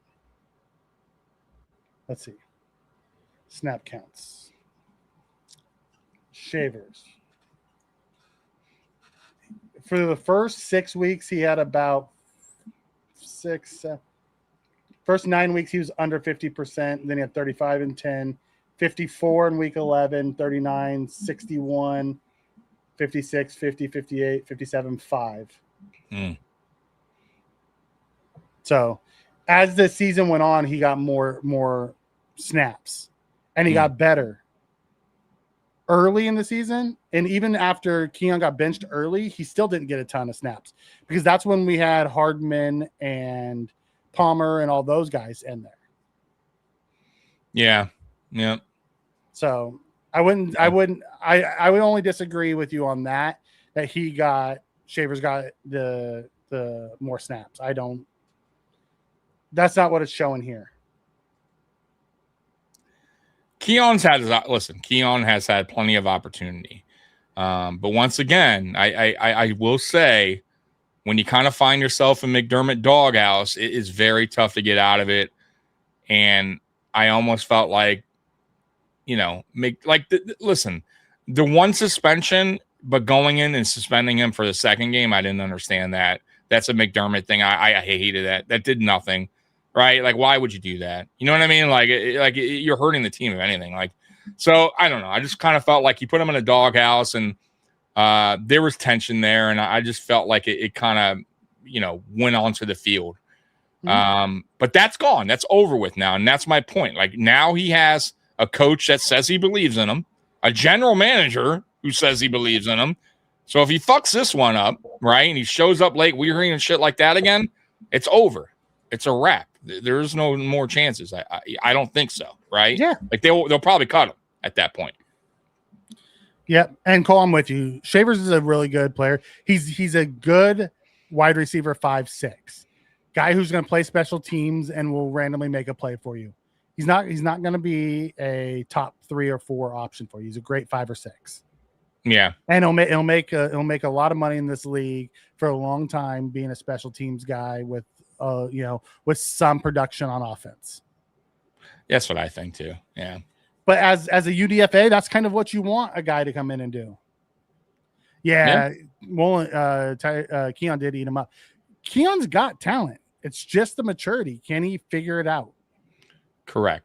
Can he do what the coaches ask him to do, regardless? You know what I mean? That's another thing. Can the coaches figure out his? And can the coaches find his strengths and his skill set and use it and actually scheme it up on the field on game days, right? Like we'll find out. Like, time will tell. Certain guys you have to. We're talking about the 5th target in our offense now. Correct. Yeah. Correct. I'm so curious what they wind up doing with Palmer. I still think Palmer is a guy that I know we would eat dead cap, but I don't think he's a 100% lock to make the team. I still feel like there could be an out for him, or they might cut him. I was not impressed with Palmer at all. Yeah, I just don't see it. I think they're going to try to figure out a way to use him this year. Maybe. I hope they can. I hope it's like a Keon situation where maybe they just didn't find his skill set early on, and the injuries. But even now, he's still banged up. Like right, which is unacceptable. How he's still working off the side. I mean, what the fuck, dude? Right? Like, it's been a long fucking time. Come on. But either way, this is his last season in Buffalo. It is, but man, we gotta stop doing that. Come on, Bean. I love you, man, but Palmer as your 4 is still good. Yeah, he'll be your wide receiver 4. It's either gonna be him or Skylar Bell. There's gonna be a weird thing behind that between Palmer, Coleman, and Bell. It's gonna be your 3, 4, 5 between those guys. We're not sure where they're gonna land, but that's gonna be how it lands. Yeah, absolutely. He showed flashes before the injury. Yeah. Talking about Palmer. I mean, flashes. I want to see more than a flash. But then he got hurt and he just was never the same. Yeah, that was a wrap. Yeah. Yeah. Oh, there's no longer a McDermott doghouse, so it's time to show up. Yeah, I agree. I'm with you. That's what I'm saying. That is gone now. Like, this is a fresh start for players like him, right? Like, okay, that is behind you now. Now you got guys that say they believe in you and they're going to work with you. You need to show out. If you don't, it's never going to happen. At least not in Buffalo. Yeah, I'm with you, No Bones. He's on our roster. I'm going to root for him. Absolutely. Until he's not on this roster, I'm going to root for the kid to turn it around, and make good on the investment we made in him. Dude, absolutely. Like, I don't give a fuck who's on this team. Unless you're Trent Edwards, you're coming back as like a quarterback coach or something. I want him the hell off the team. But outside that, I'll root for every. I'm not gonna lie. I struggled rooting for Drew Bledsoe because he was a Patriot. Oh, did you? Oh, I didn't mind, man. I did. Really? I struggled rooting for Bledsoe being a Patriot. Drew gave us one good year. That's all he had in the tank, man. Yeah. That was it for Drew. All right, let's get to this next one, and we're almost at the end. Staggering number of new players on the Bills roster will shock you. And it says the Bills have 51 new players on their 91-man roster. Like, that's a 56% difference from a season ago. Now let's examine. Yeah. And I love it. I do. Like, this is it. This is what you guys, I mean, at least a lot of you guys and me and Mikey. This is what I've been calling. This is what we've been. Yes, this is what we've been calling for and screaming for. Stop with the retread. Stop with the rinse and repeat. It is time to start adding some younger, newer players. And enough with the choir boys. Let's take some chances here on certain players, right? And that's what they've done to begin this new era. And I think it will continue. That trend will continue. But anyways, trimming the fat from the old guard. It says the players the Bills have moved on from, including a few big name contributors from a season ago. Starting left guard David Edwards. Yep. Joey Bosa hasn't resigned. Trey White, Matt Milano. I would not hate a Milano return, though. I think because he had a good season. It had to be. I'm with you, but it had to be team-friendly deal. Give him 1 year, $5 million bucks. Yeah. Let him fight for one of the inside linebacker jobs. And he's the only one, by the way. I'm going to be honest with you. I don't even care for Shaq Thompson to come back. Because he's going to want to get paid. If he has that attitude where he wants to be starter, I'm good with that, bro. Like I appreciate what you did last year, but we're trying to go in a different direction. So no Shaq, no Curtis Samuel, no Gabe, no Taylor Abb. We lost Daquan, Jordan, Phil, like all these guys, right? Gone. And none of those guys did anything. Shaq did, but the rest, I mean, what are we really missing here? Shaq was good when he was healthy. Shaq was. I'm talking about, but the rest. Davis was good until he got hurt. Gabe was good. He's all right. He was our most productive outside receiver last year. It's not saying much. Sure. Okay. Yeah. Whatever. Buffalo also traded All-Pro Teron Johnson and veteran Jordan Poyer sets for retirement. A few other players.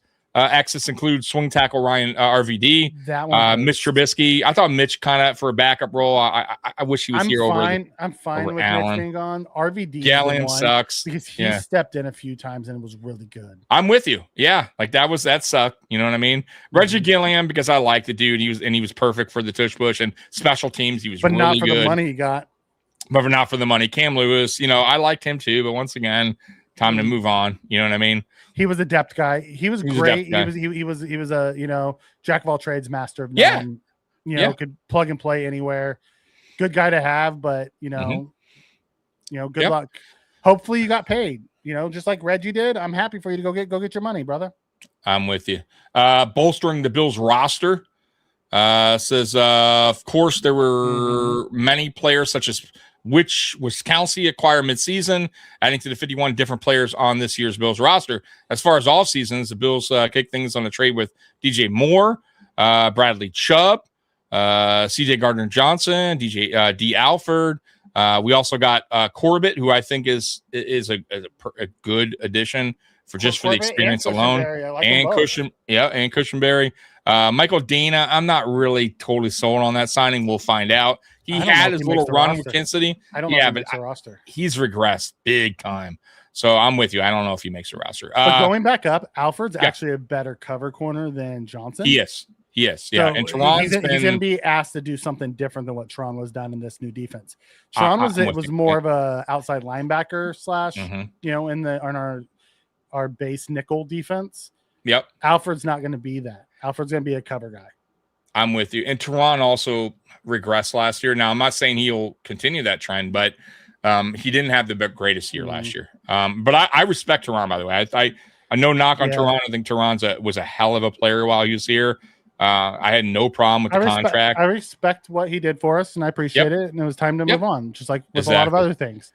He's now that McDermott's not here, he doesn't fit the defense. That's fine. Exactly. We went from one of the oldest rosters to one of the youngest rosters in one offseason. We did. I love it. It's why I love it.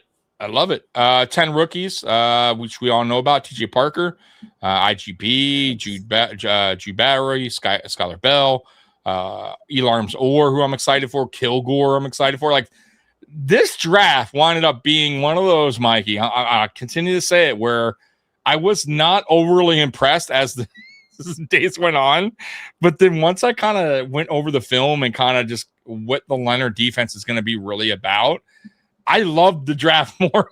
Started to like it more and more, and I love it now. I think there's a lot of these players, in my opinion, either have opportunities to start in the future or be really key depth players or rotational players. Like, I do not see a lot of guys here where I'm like, even the fucking punter, right, has an opportunity to start.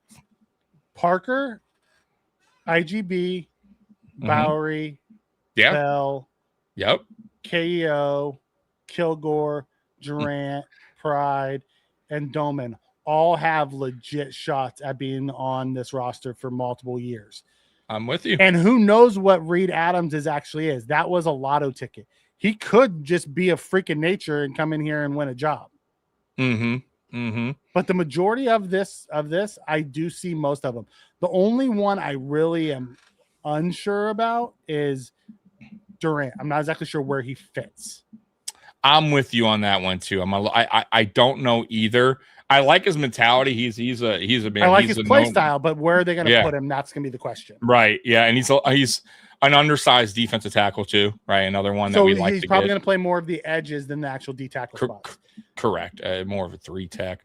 Now I know you like Pride Jr., right? 4 or 5. The 4. Okay. Because there is no real 3 tech anymore. That's true. You're right. There's no more 3 tech, but he plays more like a 3 tech. Is what I'm saying. Yeah. What about Pride? You like Pride? I know you mentioned him. Yeah, I like Pride a lot. I think Pride is going to be sneaky good. CB4 can play inside or outside. Okay. It says, what will come of Buffalo's roster's moves? Before we move on, let's get to the chat. Yeah. Go ahead. How are we far behind? I just don't want to get that far. No, that's fine. Go ahead. Yeah. So Gabe would have caught it. Yeah. This is even though I respect the players that we cut, it was time to move on. You're not getting progress. They all reached their ceilings years ago. Right. It was absolutely time. I'd rather have Wagner, who is still an excellent linebacker against the run, Bobby. still top of position as a pressure getter. I would not hate Bobby Wagner coming in. I wouldn't. No. He's an ageist wonder, man. That guy just ages and still plays. He's like Trent Williams. Like, he's just a really good linebacker, super smart. I would not hate that at all. Yep. I was just saying of our free agents that left, the one I would want back would be Milano. Right. Patriots overpaid Gilliam just like they overpaid Hollins. Yeah, that's fine. Well, they're fixing their special teams. Both of those guys are really good special teams players, and provide a little bit of offensive punch. Yeah. We also are paying our quarterback. They're not, so they have that extra money. They can do stuff like that. Right. We did that when we brought in the Matakevich and those type of guys. In time, though, Patriots fans, you're gonna have to pay that motherfucker next year. Next year, offseason. Woo! Next offseason, we're gonna have to give him that big check. Get ready. Yeah. Bobby Okereke is the guy I want. I'd be okay with Okereke too. I would like to see us get one more middle linebacker. I'm with you on that one. And they may. There may be a like you said, like Milano on a cheaper deal. Wagner could come in on a cheaper deal. You know what I mean? They're floating out there for a reason. They're not signed for a reason, right? Like, so teams are all probably waiting around, see how camp goes. I think that's what the deal is, Mikey. On a lot of these players, I think teams are just kind of waiting to see how OTAs go in camp, and if there's injuries or guys are underperforming, you'll see some guys get picked up. But some of these veterans. No Bones Balance says Durant's in direct competition with TJ Sanders. I believe so too. Yeah. Bishop and Kilgore in coverage and Gardner Johnson blitzing would be They have so many chess pieces to do all kinds of different things. They do. Yeah. Like that's one thing that Bean has done that that our new DC has wanted. Leonard's wanted. He wants the ability to play chess out there, and I love that. We could slide CJ into the slot if we wanted. It'd be more scary if the Pats got. He's going somewhere. He ain't staying in Philly. Would it be more scary if the Pats got AJ or if the Jags did? I think it'd be more scary if the Jags got AJ. The Jags already have some good receivers. They got some good receivers over there. They do. You're right. But I'll be perfectly honest. I'd rather him go to the Jags or somewhere in the NFC than the Pats. I saw somewhere today the Commanders actually were now in the mix. Right? Yeah. So, which would once again, good. Go to the NFC, right? But that would be deadly because they got McLaurin over there still, right? So, and you got AJ Brown. Whoo, that'd be a tough team offensively. All right. So, what will come of the Buffalo Bills roster moves? According to Brown, it says time will tell if the Bills' drastic transition will pay off with their increased success. But at the beginning of the offseason, general manager Brandon Beane said that a transformation was coming, and the organization has followed through in that regard. According to Brown, typically teams experience 25 to 30% shift from one year to the next. With the Bills facing nearly double that in 2026, the cards could fall any number of ways. Whether the Bills sink or swim will come down to whether they made the right decisions moving on from several players, and if their crop of new talent can significantly boost the many areas of need with which the team entered the offseason. Of the I new disagree players, with that. Yeah, okay, go ahead. Tell me why. I disagree with that because I don't think the people that we've gone away from, I think if the Bills succeed or not, it's going to be the direct correlation to the new scheme and the coaching change, not the player change. I'm with you 100. That's a great point, Mikey. The scheme, and that's kind of what I'm trying to drill into Bills Mafia too.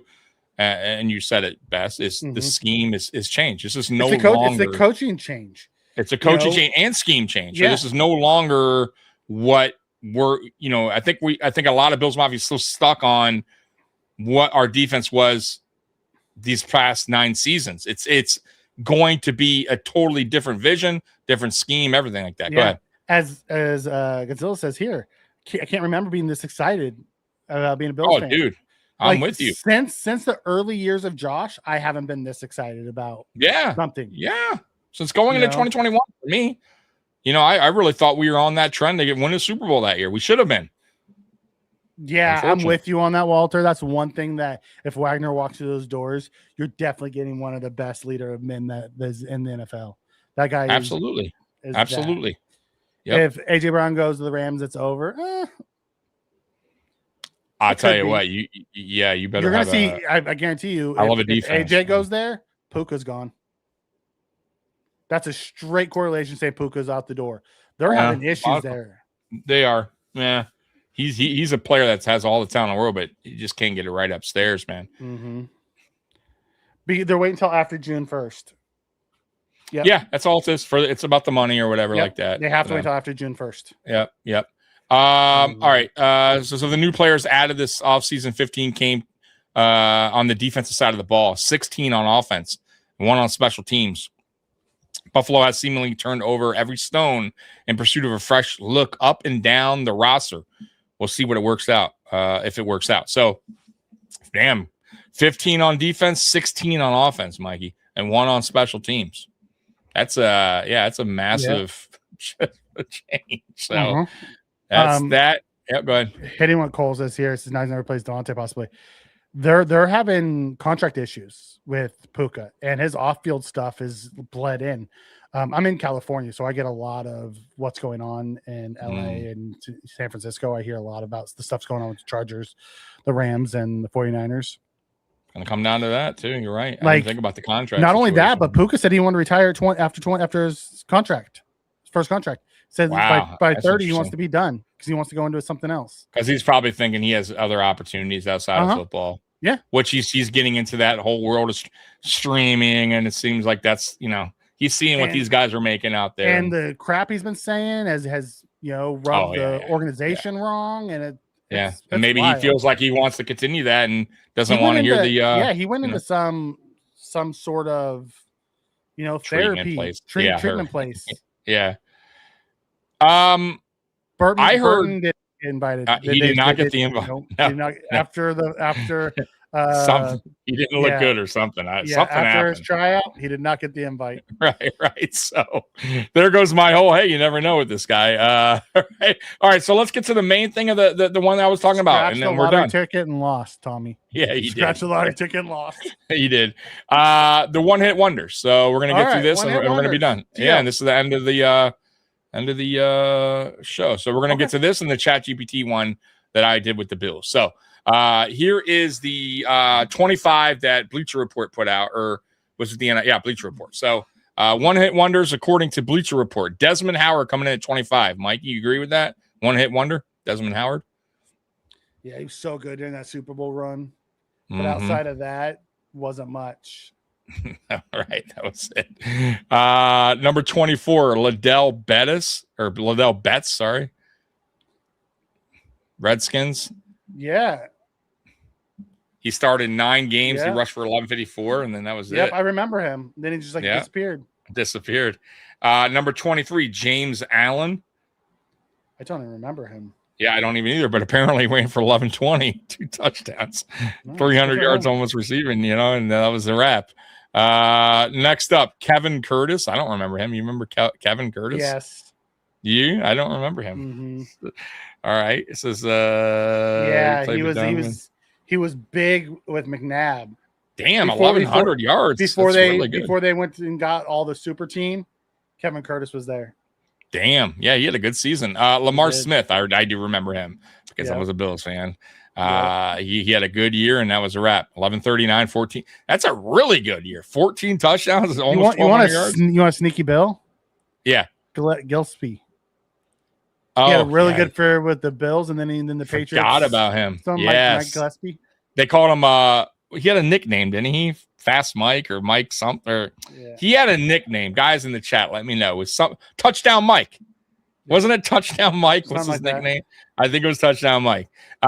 Stacy Mack. You remember Stacy Mack in '99? I don't remember Stacy Mack. I do remember Stacy Mack. All right, so Stacy Mack's on the list. Drew Bennett, number 19. Yep. I do remember Drew Bennett.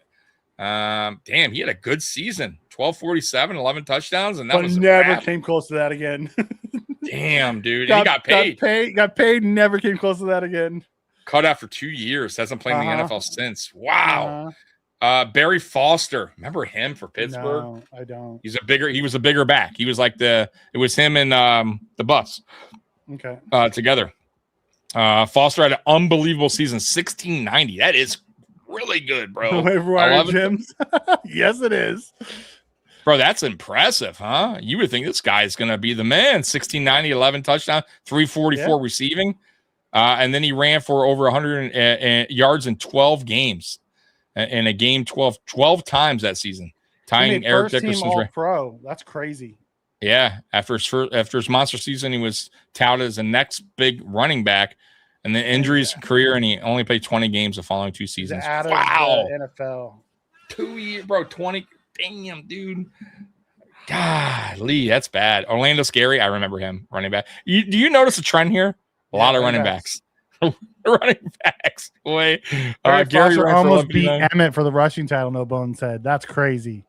That's a wild year. That's a great season. And for him to be out of the league that quick is wild. I remember Gary. Number 16, Robert Edwards. Yeah. I don't remember him, but he's a running back. Another running back. for the Patriots. Yeah, 11-15, 9 touchdowns. It's a great year. In a flag football game, Edwards blew out his knee and didn't play again for several years. Wow. Can you imagine, Mikey? So you go on to have this great season, you go do a flag football game and blow your knee out. Oh, man. What a way to ruin your career. Lamont Jordan. Oh, God, yeah. All these running backs. Dude, and that's why I always have the fear of paying a running back. Because, this type of shit, man. I mean, James Cook was sitting on that 1 year wonder shit, and he backed it up, though. He did. Thank fucking God, man. Rex Grossman. Rex Grossman. Sexy. He threw for almost 3,200 yards, 23 touchdowns. Mm-hmm. I don't like the 20 interceptions, but he got in the Super Bowl, and then it did. Yeah, and he only played 8 games the following year. Yeah. He's out. Tommy Maddox, remember him? Pittsburgh. I remember Tommy Maddox. Number 25 pick. Yep. Let's see here. Next up, Derek Anderson. He had a good year in Cleveland, didn't he? Yeah, like really good. I never looked at Derek Anderson as I didn't either. But he says he took the NFL by storm. 3,800 yards almost, 29 times. That's not a bad year. But he threw 19 interceptions. Like, really? He did. Yeah, he did. What are we calling a one-hit wonder? He was awarded a Pro Bowl, Mikey. So many people are awarded Pro Bowls because other people don't go. The following year, he played 10 games, threw for 1650. He said he was awarded, not he was voted. Very different. It is true. Yeah. Don Majowski, the Magic Man. I remember his rookie card. Do you remember the Magic Man? He threw for 4,300 yards.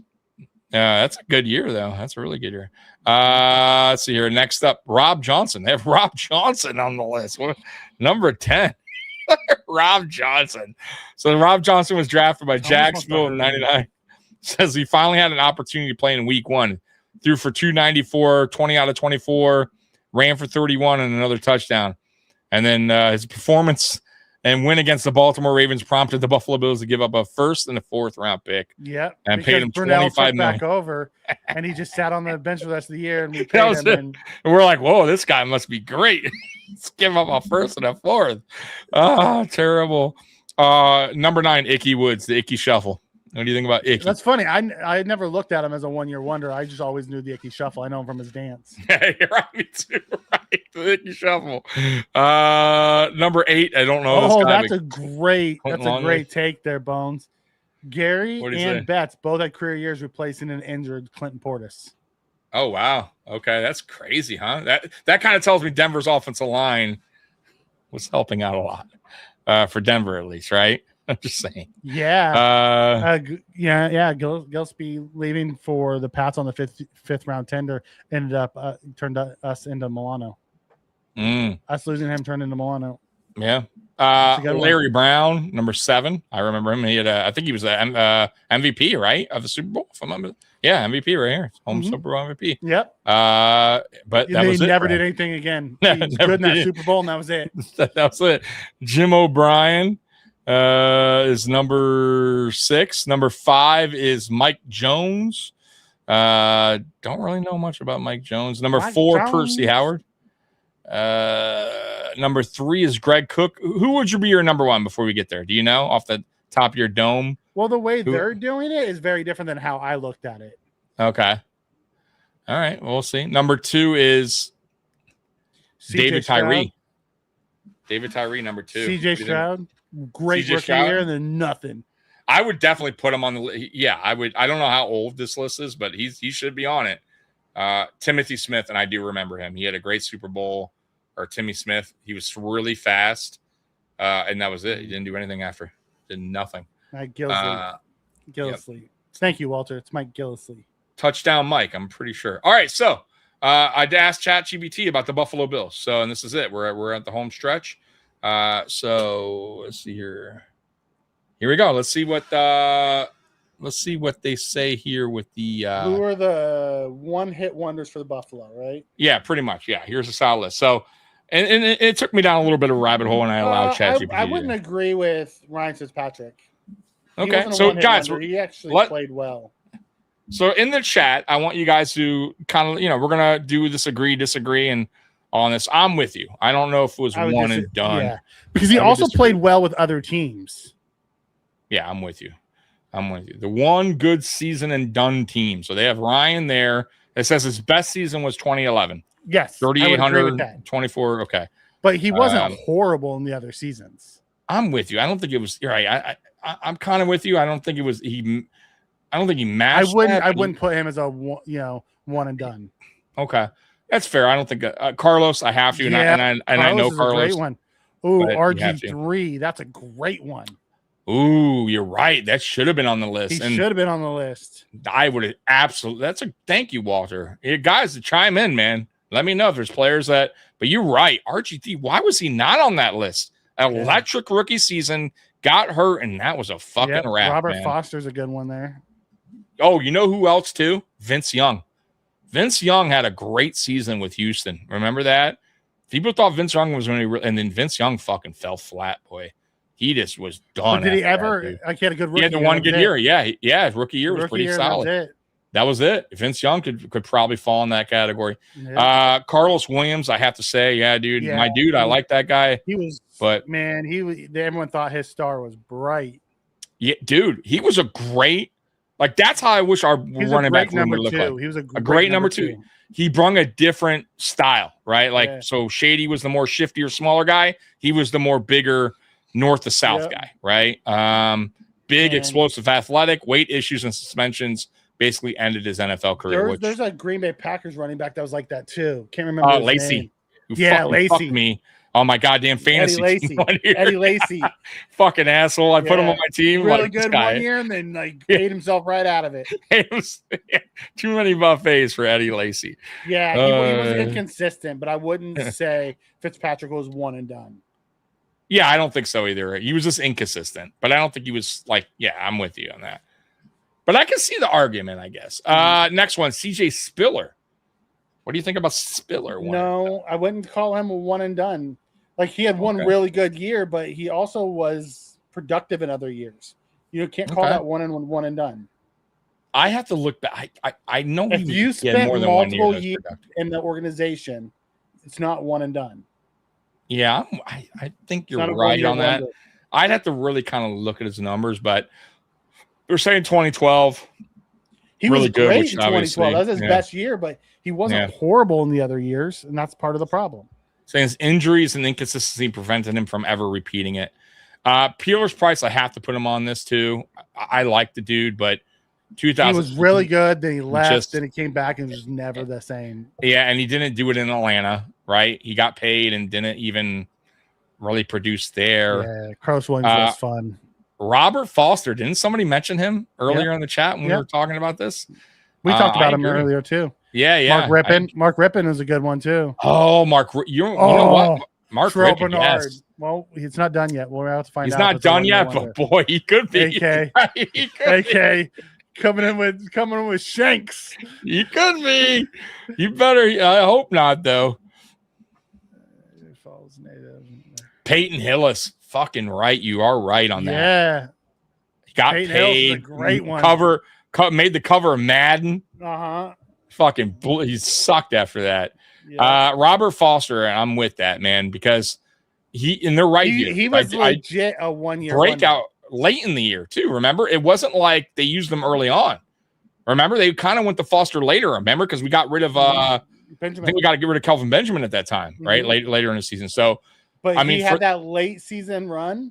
Yep. And then after that, it was just nothing. I think we cut him the next year. We did. He didn't make. Yeah, he didn't make the team out of camp. Didn't make the team. But that's when he went out and got John Brown and Cole Beasley. Yeah, but still, man. I mean, damn. Right? It says fell off almost immediately, which he did.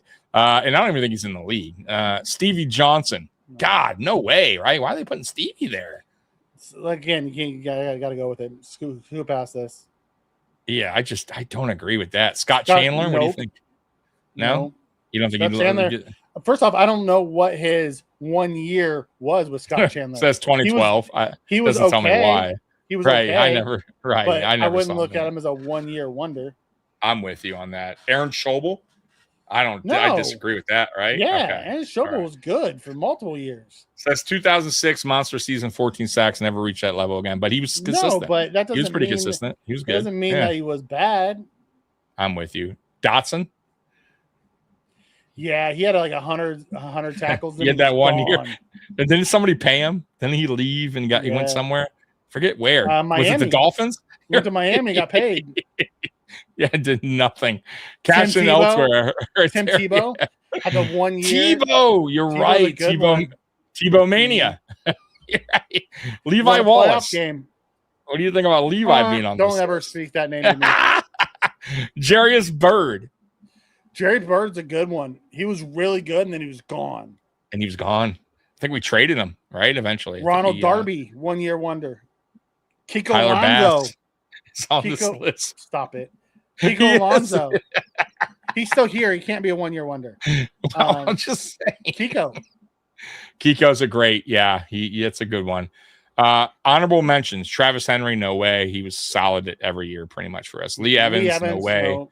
Sammy, sure, but he never was a 1 year wonder. He was always. He never hit. Never hit. He never Marcus hit. Easley, never hit either. Shouldn't be on. Darius was.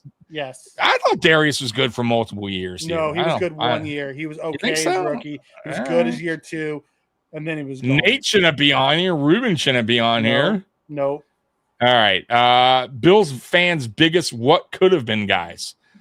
All right. Let's see. Carlos, CJ, Sammy, Robert. No. Peerless, sure. I guess you could put Peerless maybe after the year. No, okay. It says Carlos is probably the ultimate answer. Bills fans really thought Buffalo found a star, and I agree with that. Not about a star, but a good backup. Travis Henry is one of my what if guys. He had a really good 3 years over us. He did, and if we would have kept him, but he was a what if. He had a lot of issues. Buffalo Bills, what could have been team? Jim Kelly. What if the Bills won just one Super Bowl? 4 straight Super Bowl appearances is legendary, but the narrative around Kelly changes completely with even one ring. I disagree with the quarterback. You disagree with what it could have been? Okay. Yeah, I put Josh Allen here. What could have been? What if he had a fucking defense? Right, I agree. JP Lossman is on this list. Cannon arm, athletic. Bills thought he'd end the drought. Sean Nelson, that's a good one. Sean Nelson, I remember him. Yeah, EJ Manuel's on this list. Drafted way too high. Weak quarterback class. Shouldn't be on the list. Yeah, should have been on. CJ Spiller. Boy, they love picking on Spiller. Ultimate modern. He had everything except the vision. Someone says it up here, Walter. If Spiller had Cook's vision, he would have been all-time great. That's a good point. That is a good point. He was just really fast. Carlos is on the list. That's fine. Yes. Sammy, what if he didn't get hurt? Right. That's the problem. Sammy was good. He was really good. Just gotta stay healthy. Stay healthy. If he just didn't get hurt, well, he could have been. Yeah, absolutely. Peerless is on here, and all, year one was fantastic, but they clearly saw something. That's why they let him go. Here's my question for Eric Molds: why he should be on here? What could have been if he would have ever really had a quarterback? Dude, I am with you 100%. Lee Evans is on here. Criminally underrated. Played during terrible quarterback years. Yeah, I'm with you. I think Eric Molds should be on here over Lee. Yeah. Robert Foster. Nope. Dalton Kincaid. What if he actually stayed healthy? The talent flashes are elite. Still waiting for that full breakout season. It's really due to injuries. Demetrius Bell, son of Karl Malone. Remember him? He was an athletic freak, but just couldn't figure it out. Darius at his peak. Man, dominant. Yes. What if on a Darius is absolutely one? Maben. He just one of the best bad. He was just drafts. Yeah. There's no what if. Shane Conlon. Okay. Trey White. If he never got hurt. Yeah. What if that team, because that was the 13-2 team, if he didn't tear his ACL on Thanksgiving night? Yeah, right. Yeah, you're right. To where we had to play Levi Wallace? Right, which changed a lot. Bird, I'm with that on Bird, by the way. Biggest Buffalo Bills what ifs ever. What if Buffalo won one Super Bowl? What if completely changes NFL history? What if they would have made the kick? Right. What if Josh Allen gets drafted into the drought era Bills? Whoa. Does he survive bad coaching? Does Buffalo ruin him before he becomes elite? Well, they're probably talking about before, like in the middle there, like with the bad coaching and stuff. What do you think? Like, you know what I mean? Like towards the middle of that drought. The Dick Geron, Josh was a project coming in. Josh made himself into what he is. He did, but he did have some help too. Good coaching, and I get what you're saying. He played a big part. Most of his biggest thing was done outside, though. I get it. The question becomes: would they have stuck with him long enough? True. To see him, because it wasn't year one, it wasn't even year 2, it was year 3 when he really broke out.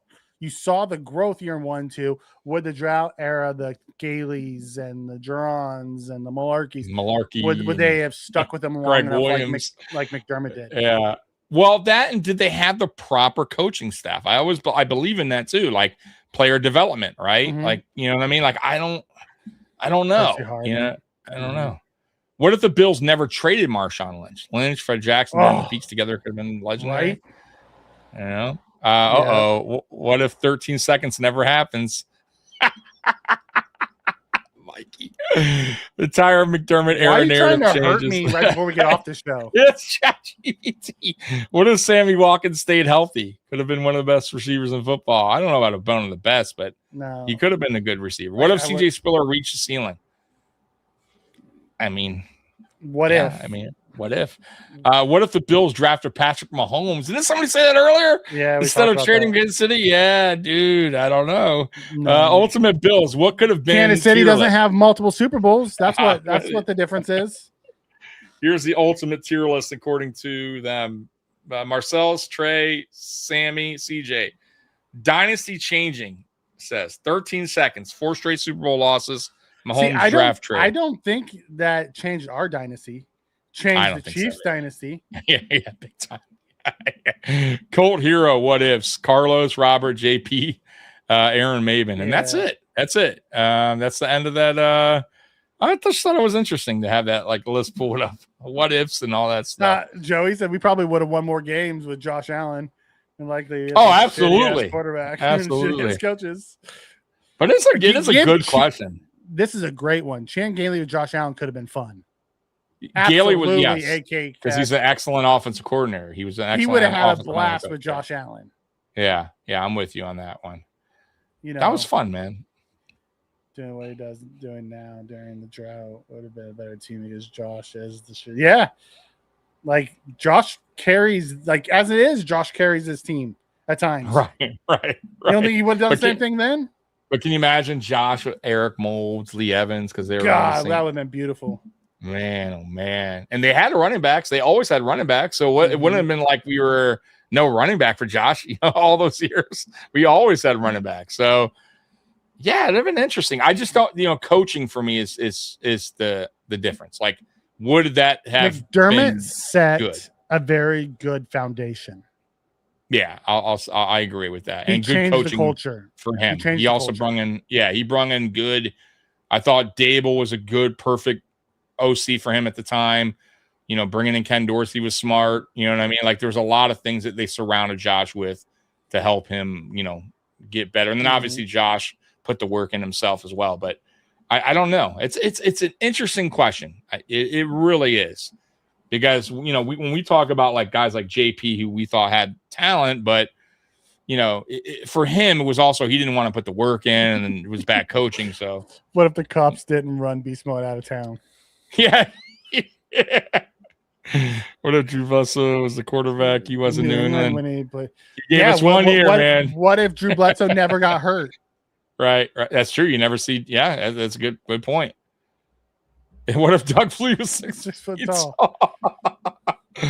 All right, man. That's it for the night, man. We appreciate you guys rocking with us here on Memorial Day. Next week, we're going to do our way 53. Too early 53.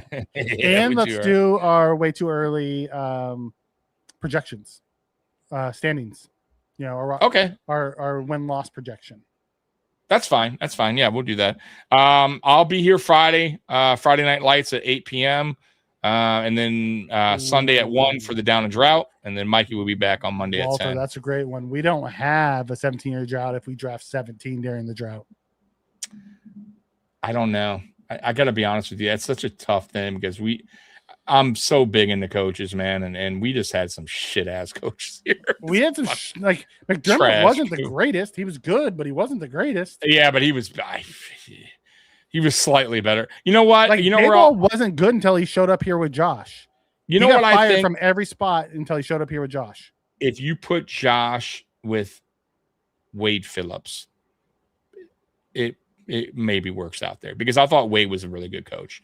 I think you put Josh with Chan Gailey, there's a good chance. Chan Gailey too. Chan Gailey's, you're right. Chan Gailey, I would also throw up there. I bet you would have saw that. some creative shit with Chan. Yeah.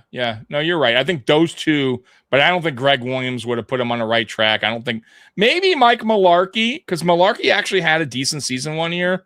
Mm-hmm. And remember that? I think he had 9 wins, and I think that's the year we felt. I would have loved to see what Rex could have done with Josh.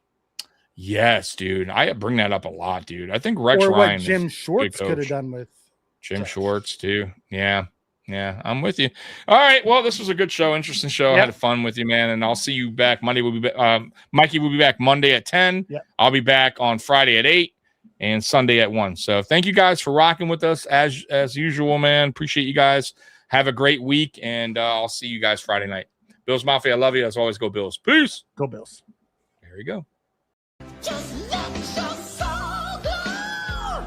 Just let it shine through. Just let your